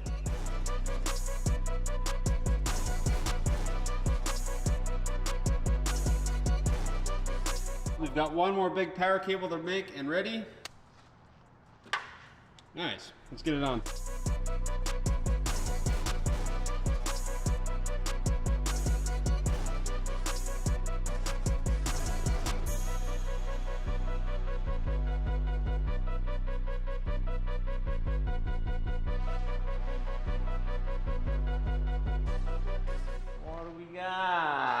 I see harness. See all this? Ooh, nice tug. Ooh, okay. Wow. Oh, that's cool how you did it. That's really rad. Modified one of those little self-tap screw stands and like made it work. It's like all the P-clips were huge and nothing really grabbed that, so I think it looks nice. That's really cool. Oh, we have an alternator now? Oh man, that's awesome. Oh, the starter is already wired up to the alternator too. Yeah, baby. Almost there, dog. We're almost there. Oh, I see the map sensor over there. The E85 sensor's hooked up. Damn, this thing's gonna start up soon.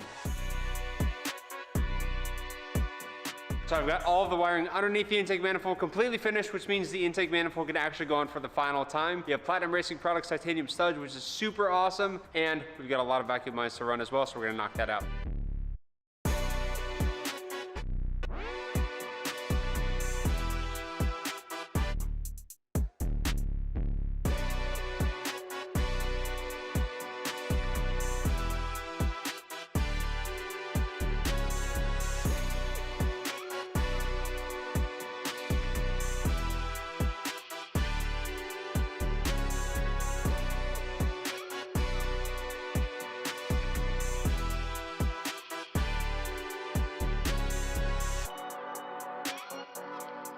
Next up for the Z, we're gonna be installing our Mishimoto fans. So these are direct fit onto the radiators that we already have in the car. Wiring Specialties also provided this standalone fan harness, so we're actually gonna wire this into the Haltech instead of using this little temperature probe, but it's got 2 relays on it, so we're gonna be able to run each fan independently, and of course it's loomed, so we can make it quick disconnect, which is awesome. With the fans installed, we can actually kind of start to get our spacing, and it's gonna make it a lot easier to actually make our radiator hoses. Again, these are -20, so we're gonna have to fab those up and get them mounted. Once the fans are installed, all we have to do is make our radiator hoses, and essentially the cooling system will be completely complete. So let's go.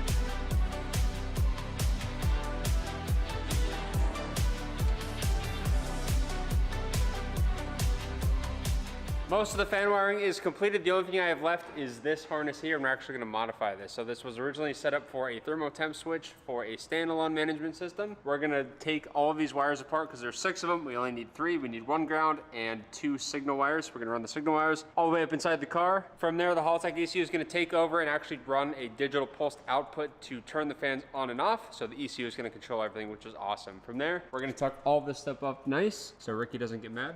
There's wiring all over the place, and it's gonna look nice, and then that'll be it, and then our fans will be done.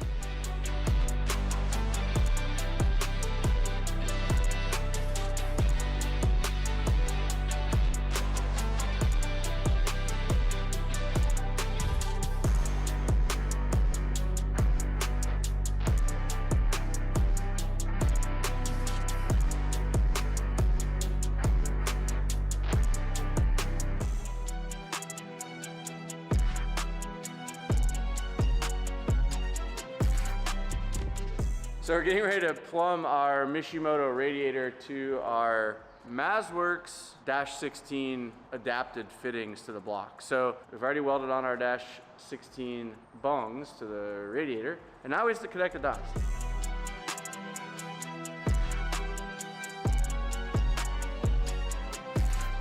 And these are some short runs. This is gonna be nice. And they tuck right up under the intake. Yeah.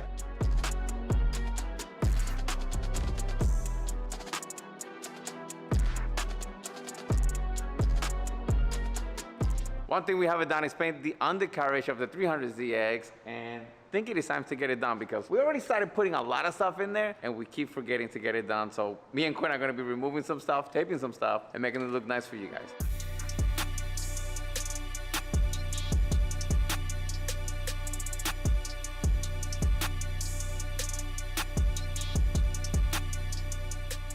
We took the front bumper off. We're actually gonna be painting the inside of the bumper black, so I'm gonna start masking all of the blue off, and we've got a little bit of fab work to do on the front core here. So this is gonna get cut and then cleaned up, right? Yes, sir, I'm gonna do that right now. All right, and then once this is all nice and clean, then we'll paint the underside of all this black.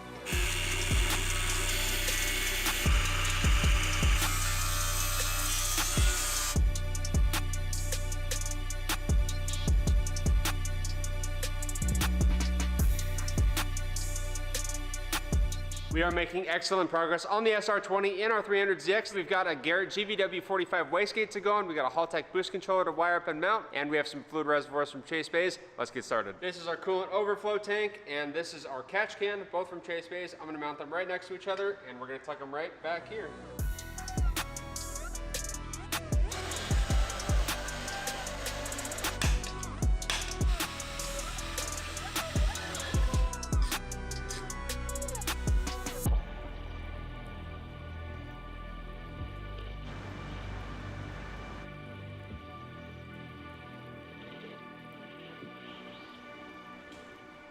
Our coolant reservoir is mounted and our catch can is right there next to it. Really nice spot for it. Now, the power steering is actually on this side of the engine over here, so I don't want to mount it over here and run a long line across. So I think we're actually going to mount it right here next to the clutch. Perfect.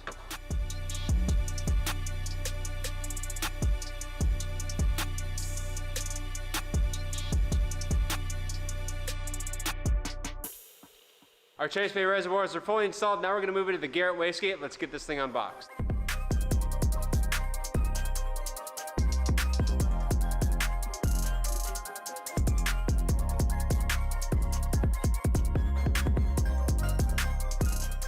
Next for our 300CX, we are gonna be installing the sound system.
All right, I finally have everything connected. Nothing is finalized because we still got a lot of interior parts to go in, but let's at least do some testing on it. And mind you, I connected the batteries just so this can work. Nothing on the engine is getting power right now. And we have, at least that was working. So see, I'm not too bad. I know what I'm doing. The amp is on. You see that, the blue light? Which is good. Now, come on. Now give me a second till I connect my phone to it.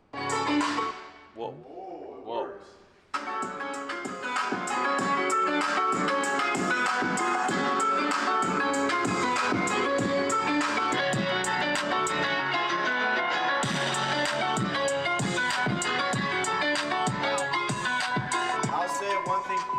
Does well as highs, man. Holy crap. Sounds so good. And for not having a sub, the mids actually don't sound too bad. And this is just one track, so it's just one track. I'm sure it's gonna get better too. That's Sounds plenty so of audio for this car. Like seriously, really I would love to add a sub, but I think that's for this particular build, it's too much. I think this is perfect. So I've got the drive shaft of the 300ZX completely pulled apart, and I painted the 2 half shafts and they look beautiful, but this is why I pulled it apart. This is our center support bearing, and it's not supporting anything anymore because it was completely destroyed. Luckily, we picked up a brand new one from Riley Auto Parts, and it's gonna work just fine. So we're gonna put this together, and then we'll be able to get it back in the car.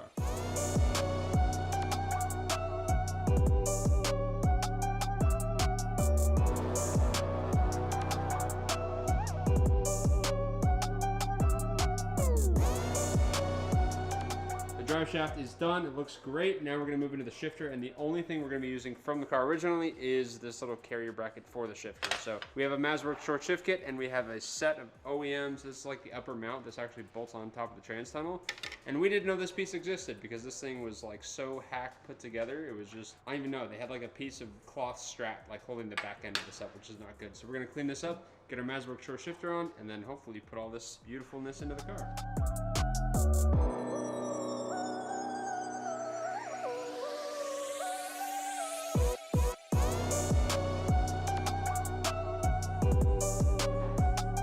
The shifter and the drive shaft are ready to go back in the car. Of course, I've got brand new hardware because the hardware that actually came in this car, it was missing like half of it for all this stuff. So let's get it in the car.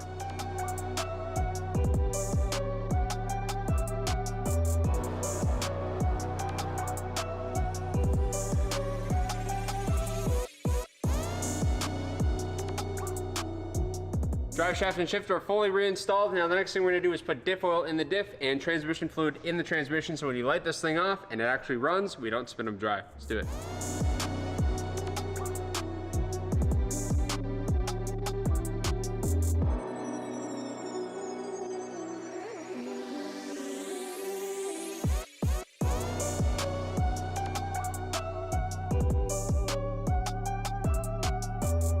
Transmission's filled, diff is filled. All right, check this out. Look at that mess.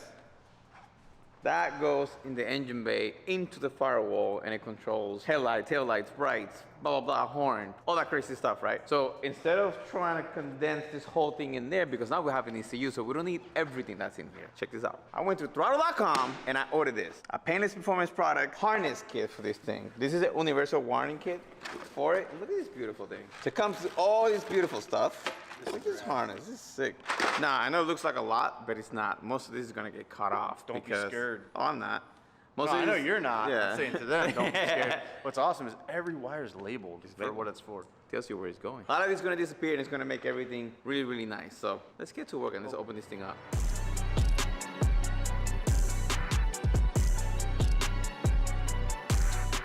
All right, I think it is time for us to marry.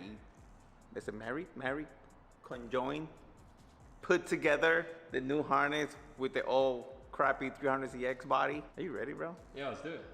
This looks like a mess. It's a control mess. It's a controlled mess. It's a control mess. That looks good. So is this a fuse box? that's the fuse box. Yep.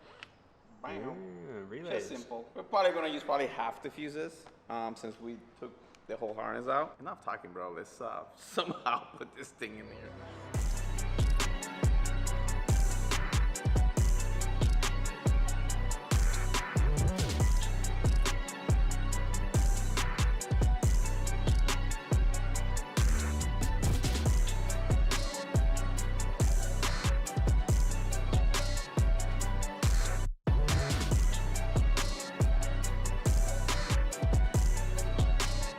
All right, so I made some progress. I have the fuse box mounted, and I have most of the wires ran already. So this fuse box is being used from the firewall forward. From there forward, since we removed the entire OEM harness, we ended up doing ours so it can be cleaner. From here on back, we're still using the OEM one. There's the aftermarket fuse box. It's all bolted in, plugged in. It's getting ignition, ACC, key on 2. It's getting everything it needs. All right, listen up. We are very close to starting SR20. I need to finish putting this together, which is our throttle position sensor. I've done all of the wiring. As far as I know, it's complete and ready to go. So we're on the path to first start. Let's do it.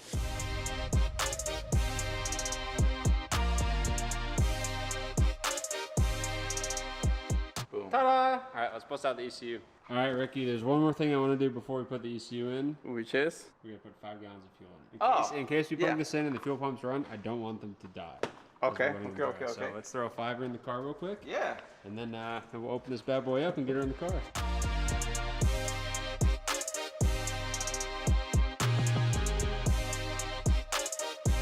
That's it. Yeah, let's go. Off the tank, insert it. Alright, so next step, are we gonna plug that in? Yeah, I was gonna plug it in. Plug that in, and see what give happens. power, and then key on. Pretty much, yeah. All right. Just open it up, throw it in, and see what happens. Probably plug it with the laptop and see if it's waking up. It's brand new. Brand new. Ready? Yep.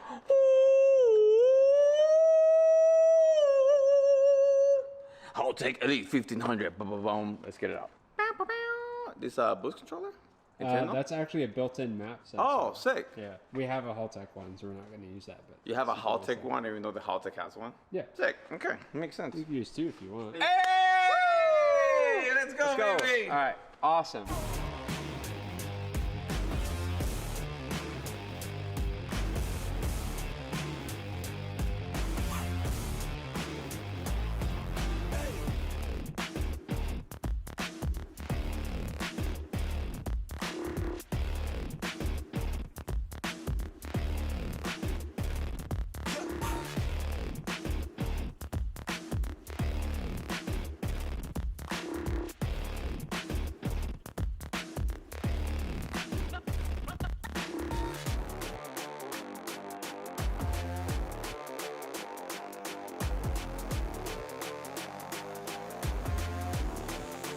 All right, our downpipe is now 2 pieces. The other end is gonna get welded here, but we gotta put a bellows in. We're gonna go ahead and pop this back in, make sure nothing moved after I tacked it together. And then Evan is gonna put the pretty welds on it tomorrow. That guy?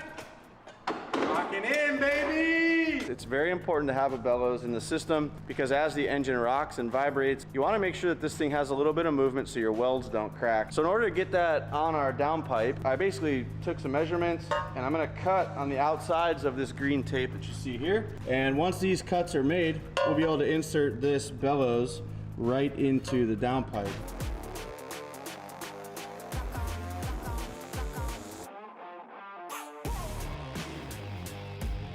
So what we have here is a piece of 3.5-inch pipe that I'm gonna put on the end. We're gonna go about another 4 inches here and basically terminate it into a slip joint.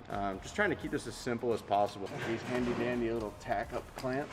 This is new. I don't think I've seen this before. Funny enough, got an ad on my Instagram for these things and I was like, oh. So once you clamp it on, there's little windows in here in the clamp and you can just walk over here and put tacks.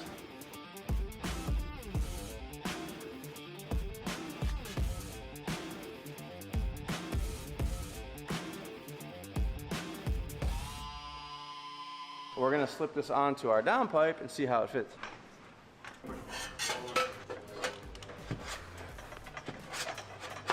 Boom. We've got some pie cuts that we got from Vibrant as I showed you guys earlier. We can start to use this to kind of turn the corner here because we got to start heading back to that cutout way back there. We've got all the downpipe all mocked up, all tacked up, and we are ready to weld.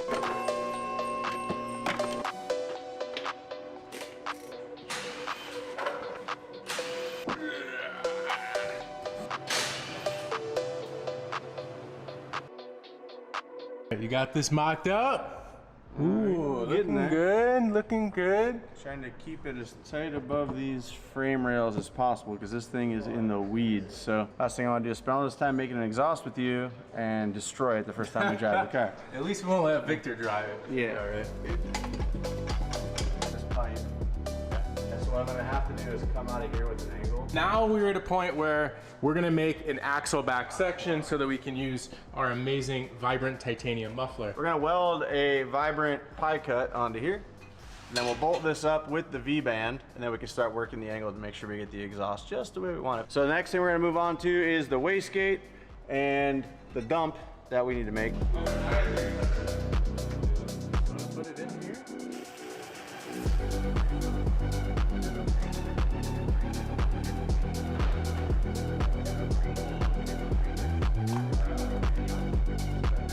What do you think? Dude, I'm Is it good? loving it. Do you like the length? I like the length, I like the space. He loves the line. No, yeah, I'm a huge fan of the tip sticking out of the bumper. We have some I love adjustability, but this tip on the muffler is not extra long. Right. You know what I mean? Yeah, It's more queen size. Yeah, you know, my style is like all out, all big out. Like my RX-7 stuff is like out here. You know, you can only do so much with Quinn. All right, well, the wastegate dump tube is done.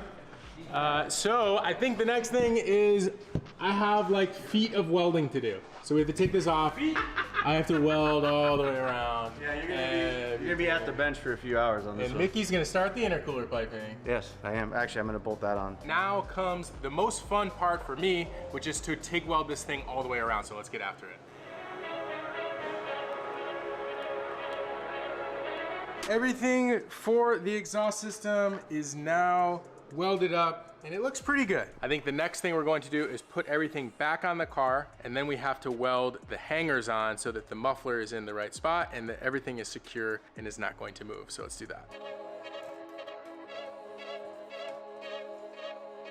So right now it's literally dangling on zip ties, if you can see right there, but we have no hangers. So I'm gonna try to figure out different ways to get this with proper hangers, but all I need is like 2 or 3 max. So yeah, that's gonna be the next step, so let's get it done. Okay, so I decided to go here. This is what the original exhaust hanger used to be.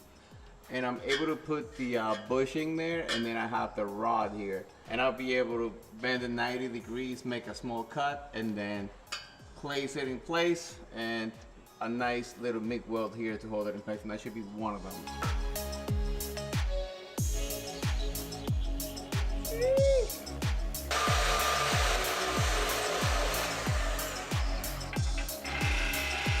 And there's one of them. Nice little hanger. So right now we'll just weld it on both sides, and we'll have one set. Okay, so I have this bracket that I just made. The goal is to make it fit here, and from here we will hang this hanger and do the exact same thing we did on this side, and we'll be able to create the exact same thing on this side.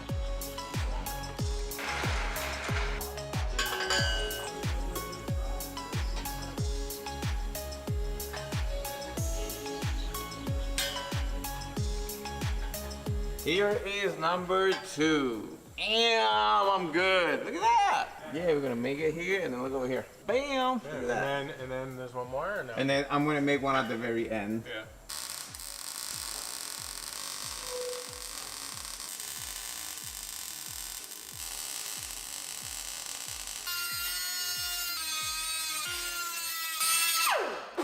All right, you guys just saw me create this on our titanium exhaust.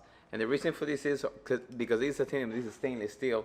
It is kind of hard to weld, so I'm gonna be able to bolt this on into it. And once I get this on, I'll be able to finalize the hanger. So let's get it done. For my next trick, I'm gonna make the last hanger. I'm gonna go right there. I'm gonna make a 90-degree turn, and then I should be able to attach it using a bracket or something to this bolt.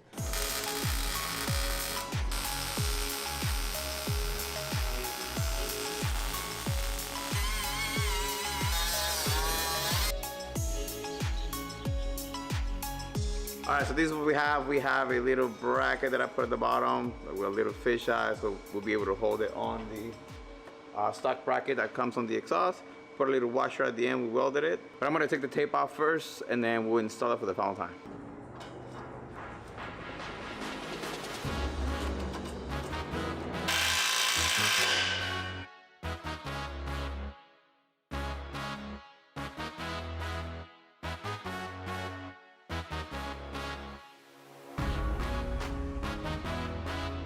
I'm gonna go ahead and begin our intercooler piping. It's gonna require us to use some vibrant 3-inch aluminum piping that we've already sourced. I have a bunch of bends here and a bunch of straights. We also have a Grady blow-off valve with a universal blow-off valve mount that we're gonna weld onto the cold side of the piping so it makes all the cool noises.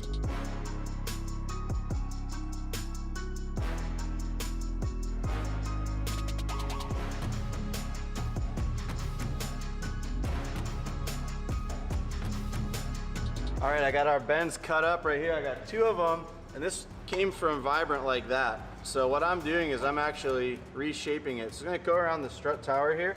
We're gonna actually extend it out I'm gonna cut a 4.5-inch piece off this Vibrant straight here, and it's gonna extend it out, and it's gonna go past our tub here, and then it's gonna kick back down to our 45-degree Vibrant that's going into the front of the intercooler, side of the intercooler. So this is actually gonna be a pretty straight and precise run, which is cool, and it's gonna have a little kick to it, which is kind of neat. You always want to make these as smooth as possible so the airflow is as smooth as possible. So that's why we want to make sure the transitions are nice and swoopy. So time to get these ready so Evan can tack them up. We're ready to go, baby. Here we go. The hot side of the intercooler piping is now all welded up. I can give this back to Mickey.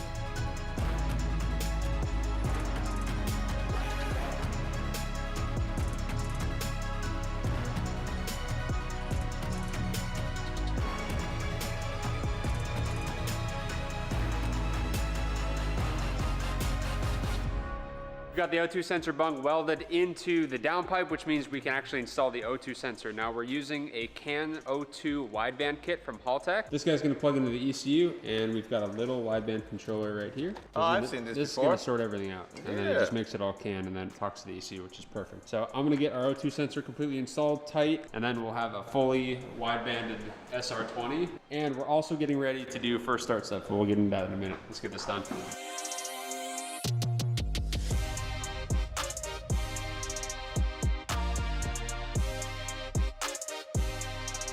So the SR20 is almost ready to fire up. We're going to oil prime the engine real quick, and then we're gonna get on the phone with Sean and get this thing cranked. So we're just initially keying on, just to make sure things are doing stuff. I'm ready. We've been ready. Let's go. All right, Ricky.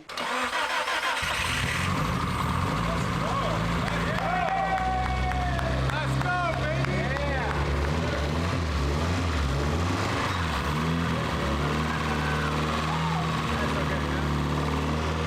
Oh, that's nice. We gotta adjust the idle. It's not a, so we don't have an idle air control valve on this, so the throttle is gonna be the idle, so we need to tune it up. It's not idling right now. Start again, Ricky. Damn, this thing runs smooth.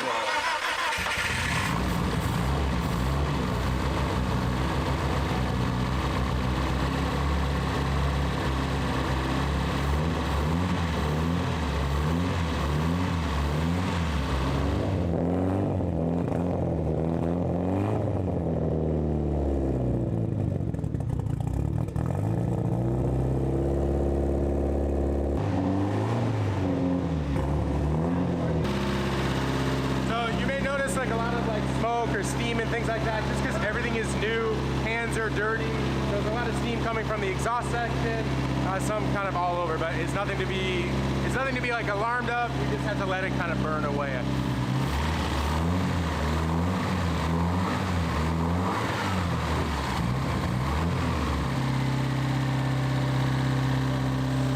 That's it. A year and a half in the making. Great job, Quinn. This thing runs extremely well, but we have a few things to button up before this thing is ready to put some power down. First of all, we don't have any coolant. We got to get the fans working, and we've got a little bit more wiring to do and a few things to figure out, and then we can actually get coolant in this thing, run it, break in the cam, get it hot, and get it working.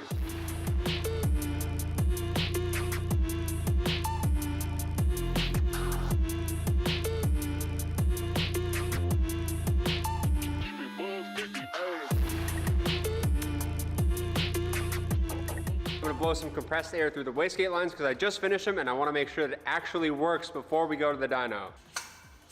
Here, Ricky? Do it again? Oh yeah, it's working.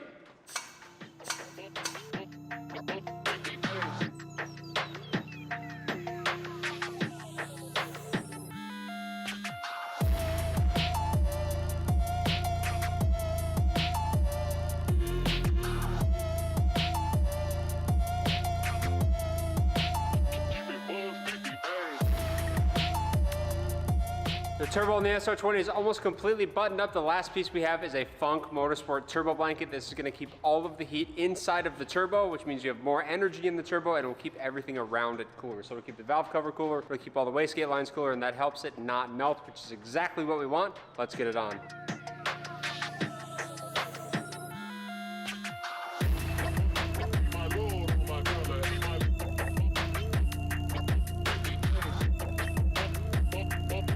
Turbo setup is completely done. We don't need to do any more work for that for dyno. So now I'm gonna jump into the Haltech, make sure we have fans working, make sure they click on and they actually run. And as soon as they do, then we can start adding coolant, get this cooling system bled, and get some temperature in this SR20. We need to get this thing hot, holding temperature. We need the fans running, we need to do all that stuff. And then we can start breaking in the camshaft. I need to run the engine at about 2,000-ish RPMs for about 10 to 15 minutes to break in the cam and really start breaking in the entire engine actually, to the point where we can get this thing on a dyno. Alright, so just playing with the fan settings here. If I set it to enable, well, our coolant temperatures are 78 right now, so if I set it for like 60 and then set it this for like 50, it should kick the fan on.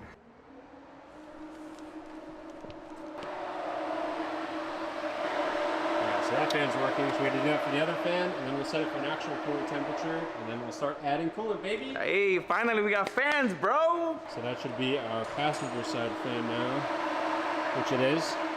2 working fans, that's awesome. Now we can start adding coolant. So what I'm gonna do is actually put ramps on the front of the car and bring the back of the car down to kind of kick the front end up a little bit. It'll help the cooling system bleed. We'll get a funnel on here and start adding coolant. Let's do it.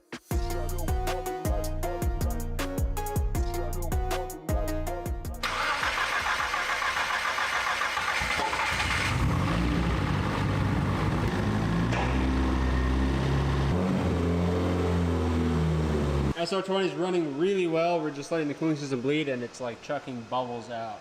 So it's sucking more coolant in, which is awesome. So I wanted it to get hot. The thermostat is already opened because this is all nice and hot.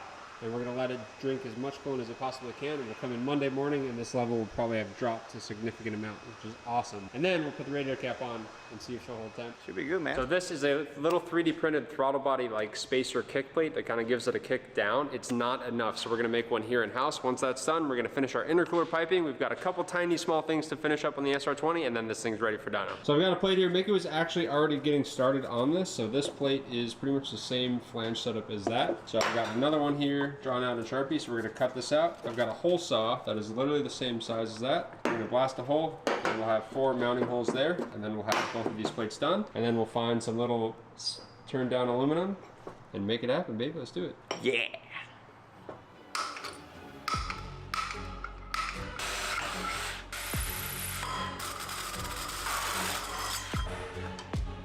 Oh, it's perfect. Clean that up a little file, dude. Dialed in.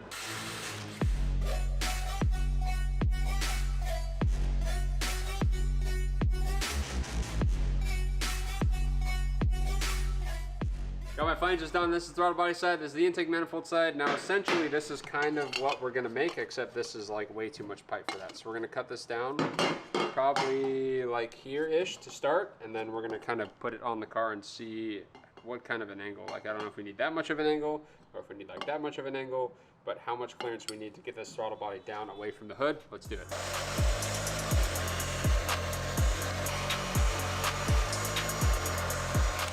So we're gonna go pop this on the car, and if this hits the hood still, we're smoked. We're done.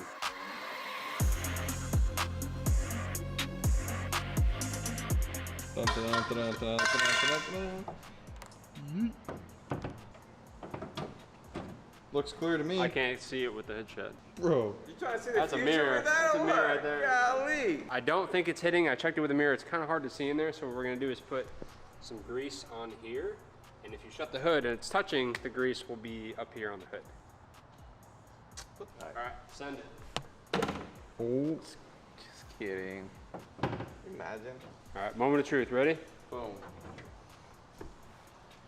I don't see We're good, baby. We're good. Oh, no. That's it, dude. We're done. Problem solved. We're gonna take the bumper off. We're gonna take the hood off, and I want to finish the intake cold side charge piping, and so Evan could just sit down and burn everything. Will be completely done.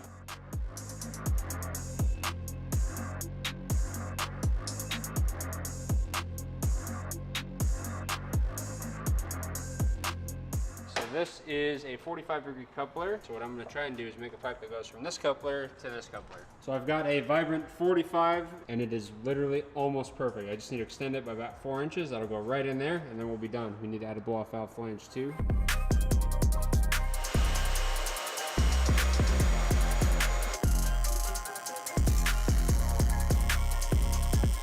Evan's got our extension welded on, so we're gonna fit it and then figure out where we're gonna put our blow-off valve. We'll mark it, pull it off, drill a hole, and then Evan can weld everything and we can finally put the car together for the final time, and then it's ready for dyno.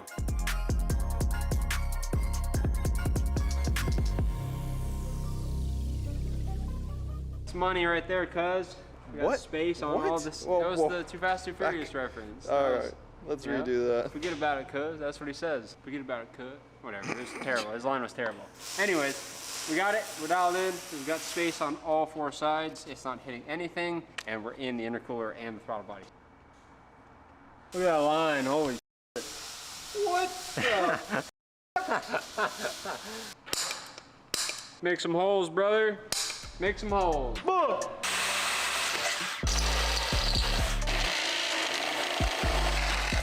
Look at that. Oh, you got a long way to go. What kind of sucks is we have to make this curved surface fit this flat surface. So I'm gonna come in with the Dremel and we're gonna kind of do one of these.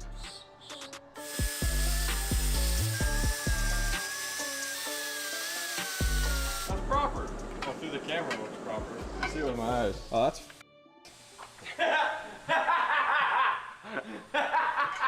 That's really bad. That's really bad.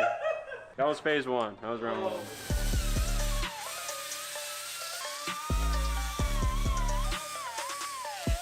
Oh, cash money, dude. Quinn just got all of the cold side of the intercooler piping all mocked up. We tacked everything together, and now it's time to put all the finishing welds on, and we have to attach the blow-off valve right here.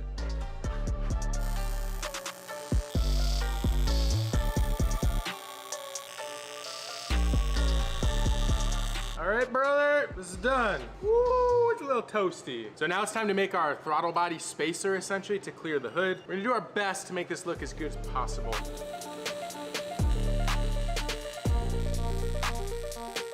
Woo-hoo-hoo. Machine's welding really nice. Take a look at that. Stacking some dimes, baby. We're gonna let this cool, and then Quinn is going to install it. Can't wait to see this all coming together. It's gonna look so nice.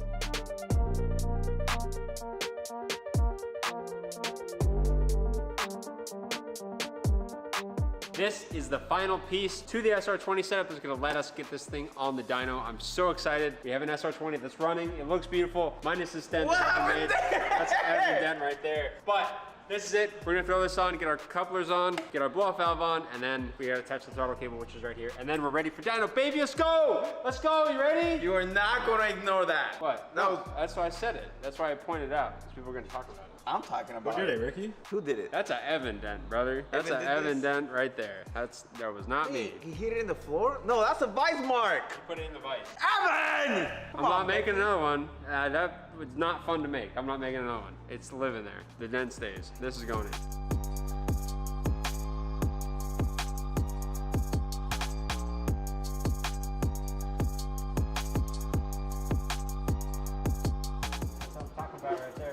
You done? Yeah. Well, we gotta put the blow-off valve on, but yeah, we're almost done.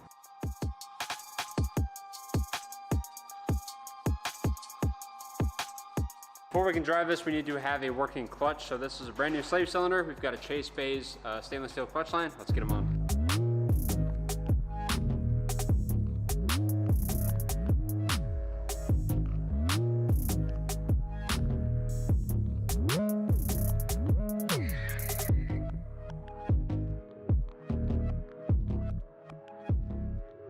Oh, we got a bubble. Just got fluid to the slave, which is good. So now Ricky's gonna start pumping it, and we'll watch this thing actuate. Oh! No way! Way. What the f, bro? That was gross. All right, pump it 3 times, hold it down. Oh, it's already moving. That's about it right there, Ricky. So if you look in here, actually, through the side, you see the copper color? That's actually the clutch disc. So Ricky, push in, just pump the clutch.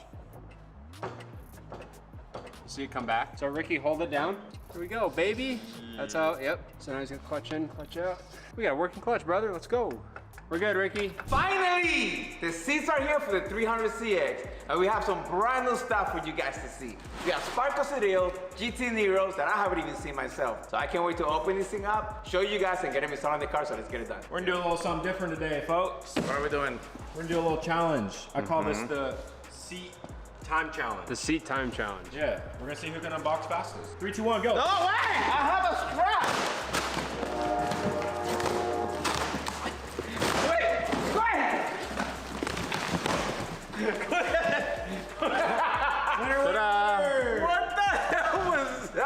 smoke. That's what happened. Oh, it does have a headrest. You're not first, you're last. This is sick. Are you gonna open yours or no? Well, you see, I had a strap on mine. These are super nice. Wow. Your big butt gonna fit there? Yeah, dude, perfect. Man, I need a set. Dude, my 510 will look sick with this in there. Those are nice, Oh, dude. What? What is that? That adjusts this right here. What is this the called? lumbar. The lumbar. Lumbar support. Oh, it's even got like a little pocket back here. Oh, it's comfortable too. See you tomorrow, guys. This is my new favorite seat. It's nice and wide, too. Yeah. It's nice And it wide. hugs you. These are great, dude. These are awesome. Yeah.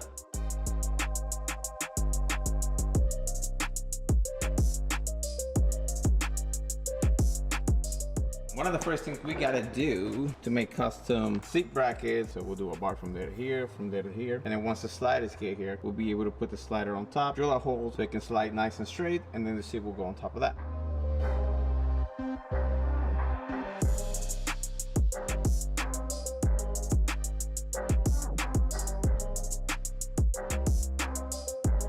So we have the main two bracket done, and then this is the one that are gonna go across that are gonna hold the shape in place. That way they won't, you know what I mean, twist and swivel. So once we tack weld these two braces here, we'll be able to remove it completely and weld it on the welding table.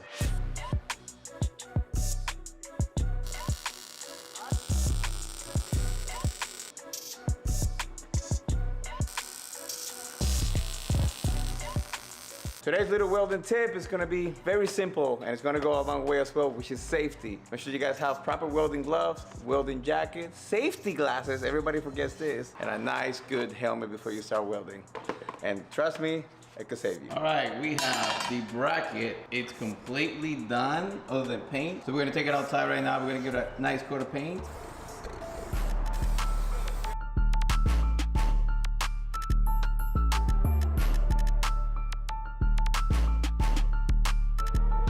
All right, so once it is in, paint it for the last time. This is not coming back off. Let me see what you've been working on here. Ooh, I like these seats. Got the Ricky spec bracket too. Yeah. Did you tell them what happened? So we ordered a set of seat brackets and they disappeared. We tore apart everything. We couldn't find it. So Ricky just decided to make his own. Unfortunately, that happens a lot with long-term projects. Oh, these are comfy. Wow, this interior is really shaping up. Let's keep going on the driver's side so we can get both seats mounted.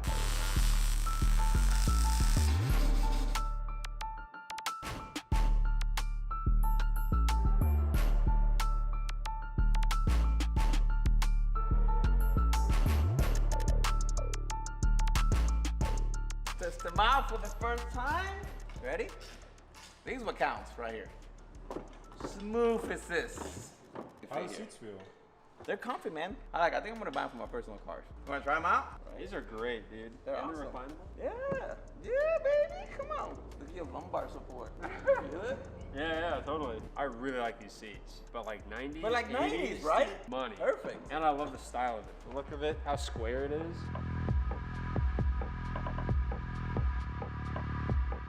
Next step for the interior of the 300CX is going to be the steering wheel. As you can see, we have a beautiful Sparkle Suede steering wheel, and we also have an energy hub and a quick release. So let's get to it.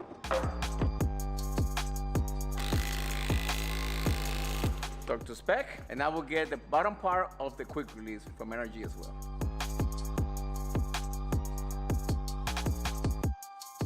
All right, that's the last one. Torque to spec. Let's get the second piece.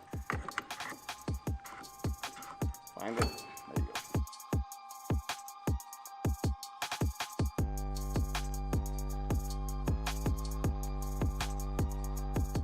Black sparkle, right? Classy, yeah. Boom. Black and chrome. A little more chaotic. Okay. Or blue to match the car. Does it actually match the color? Yes, I don't know how they did that. Oh, dude, that obvious answer. It is the same Obvious color. answer is blue. It's gonna be so nice. I should scratch that. All right, that's it. That's how simple it is to install a steering wheel in a 300ZX. It is time for us to put the driver indoor panel in, and Cooney's gonna give me a hand. It's just the door. Just call it the door panel. It's a door panel. Like door panel. Yeah.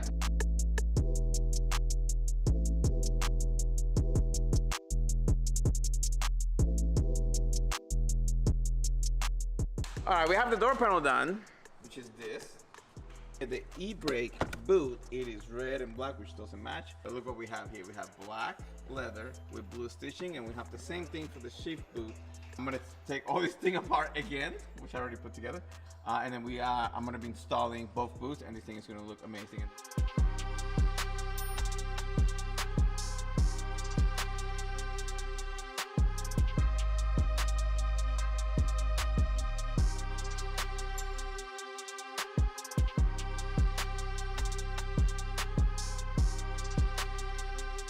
We have the center console back in. We have both boots back on. Let me show you. Check that out. No more red. It's black and blue now, like the rest of the beautiful interior and car. But we do need a shift knob. Let me see if I can find one.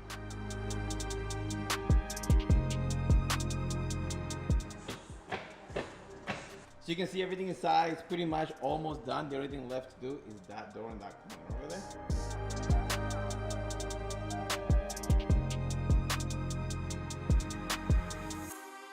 All right, I'm almost done with the door panel, but my boy, James Beck's Autoglass in town.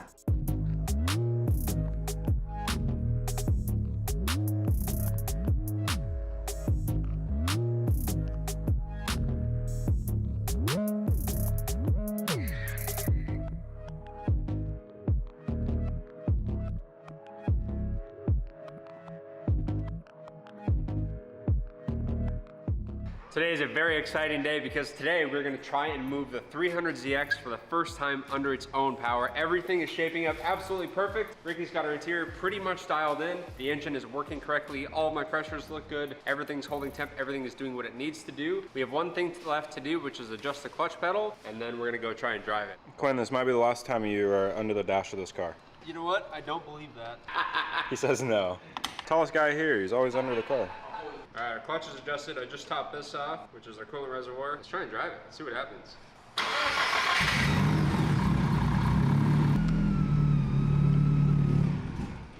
Ah. Oh. Don't do me like this. It's on a first start too. Yeah, baby.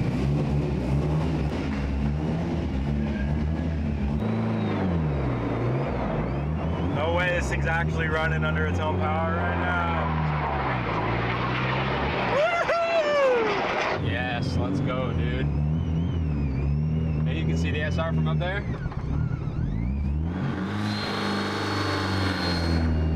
Yeah, brother! Yeah, this thing's gonna run nice though, dude.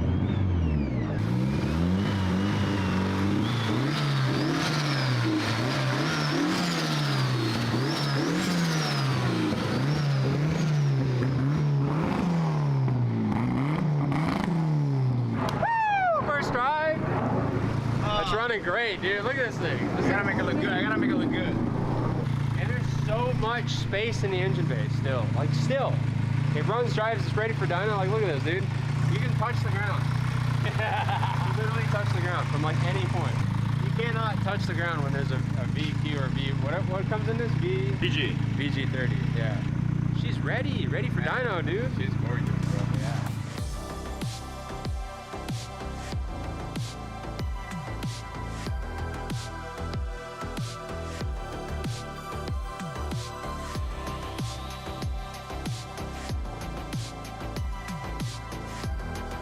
Today, we're gonna be dyno tuning this car and putting our fully built SR20 to the test. The goal is to see if we can hit 600 horsepower out of this thing. Can we do it? Today, we're gonna find out. We are here at Apex today with a 300ZX. We're putting this thing on a hub dyno so we can get a very accurate power measurement. Today is gonna be extremely exciting. I always love getting a built engine on the dyno and see what these things can make. This is gonna be a fun day. Let's do it. So here's the deal. We got a hood prop kit for this car, but it bolts like here. And as you can tell, there are no threaded holes there because we shaved them because we didn't know it went there. So now we don't have a hood prop for the car. We're gonna take the hood off because there's gonna be a dyno fan blowing really hard. And how we usually hold it up is just with a hockey stick, but I don't really trust that, so we're gonna take the hood off. Also, it looks way better with the hood off. So we have changed some of the things on the SR20 to change the setup to allow us to run more power. So the thing that capped us last time was we ran out of injector. We actually spec'd the wrong injectors. We had 1200 cc's in here. That's not enough for an SR20, so we reached out to Diesworks. They sent us 2200 cc injectors. injectors like that. Immediately, it was awesome, slammed them in. So now we have more than enough injector to make the power we need to. Really looking forward to it. We're gonna make some serious numbers out of this SR. What's your guess? I'm going 640 or more. I'm gonna go 662. Oh wait, no, wait. 610. 610? I'm sticking with 640 plus. What do you think, Danny? I'm gonna say 6 flat. 6 flat. All right. All right, baby, let's make some power. Let's go. Listen to that turbo whistle, baby.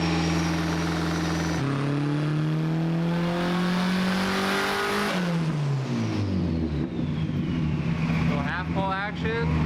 Shut her down a little early.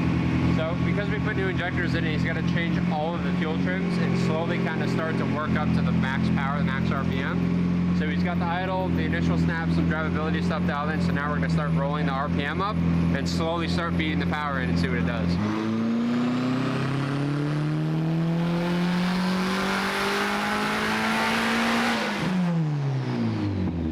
SR, this setup sounds so good.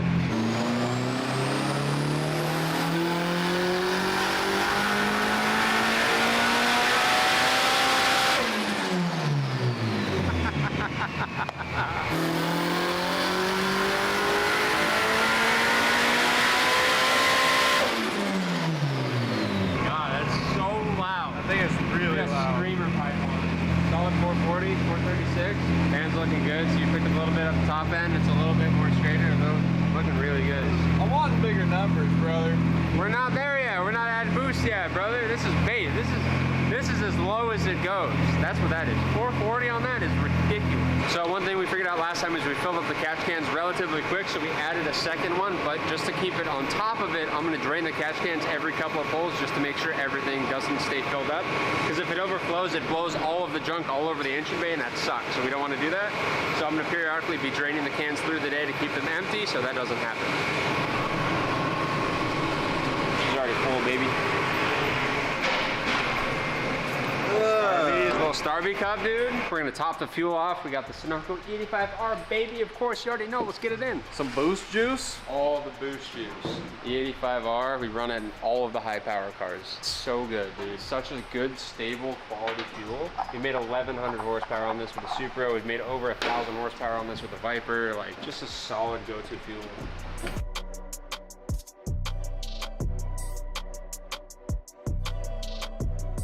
Back to power pulls, baby. Let's go.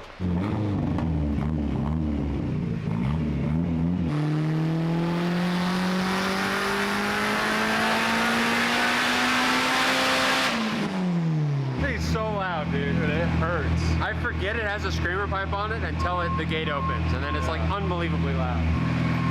That's higher than our first dyno day. 478. So we're already above. He added like maybe a pound or two. Dude, I'm feeling good. Six is unlocked, dude. Easy.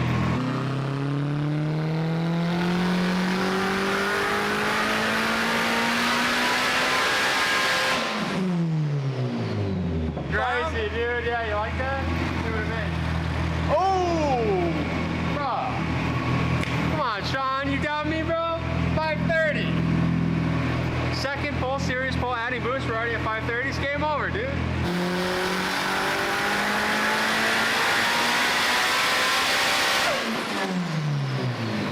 I think I'm on the money. You think? I don't think so, dude. 610. You don't even know how much boost he's in. How much? We should ask him. You want to ask him? Let me take it back. Okay. 23. I was gonna say 23. If it's 23 and we go to 34, you're smoked. Okay, 6 easy. Let's see where he's at. All right. Hey, what do we have for boost? 28. 28? Oh, I'm on the money. Oh, dang. I'm winning. All right. All right, we'll 28. see. What's that? We Where have, we at? Where we at? 28. We have room to go up to what? 34? We only need another 50, and then we're at 600. So freaking good. That's pretty much 550. Boost coupler popped off the turbo, so we gotta fix that. I also want to drain the cans again, and then we'll get back to making power, baby.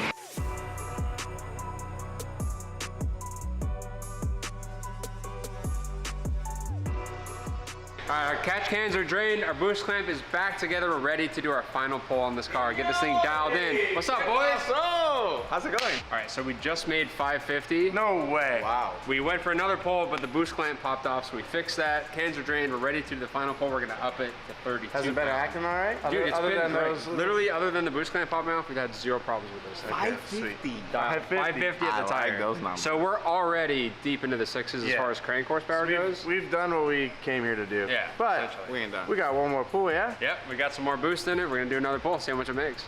What are you guessing? What's the final number? 578. Damn, I was gonna say 565. Well, we just made 550. Usually you don't jump that much. I don't one more. Danny's gonna throw some sauce at it, dude. It's 578. 565. 565? Yeah, I'm You got no hoping for faith, more. no faith in your No. boy? Okay, you guys just did 550, and you do one more pull. I think 165 is already pushing it, and then we're gonna do more pulls, right? We might. Hey, that you might know be what? the last You one. know We what can do another Ricky pull. says, you pay what you get for. What?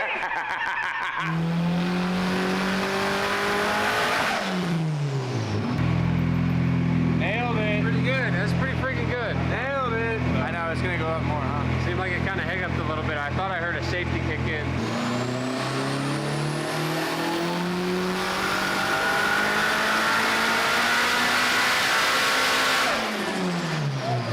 Oh, look at the number. 615! Yeah, baby, let's go. That's what I'm talking about. 615! Come on, baby. I'm happy I was wrong. Let's go. That's what I'm talking about. Solid SR setup, dude. Good Garrett turbo. We're dialed in on the Haltech, dude. 615, I'm stoked on that. That's great. That's exactly what we're at. I was pretty money. Yes. I was pretty money. Oh, I think You were closer than I was.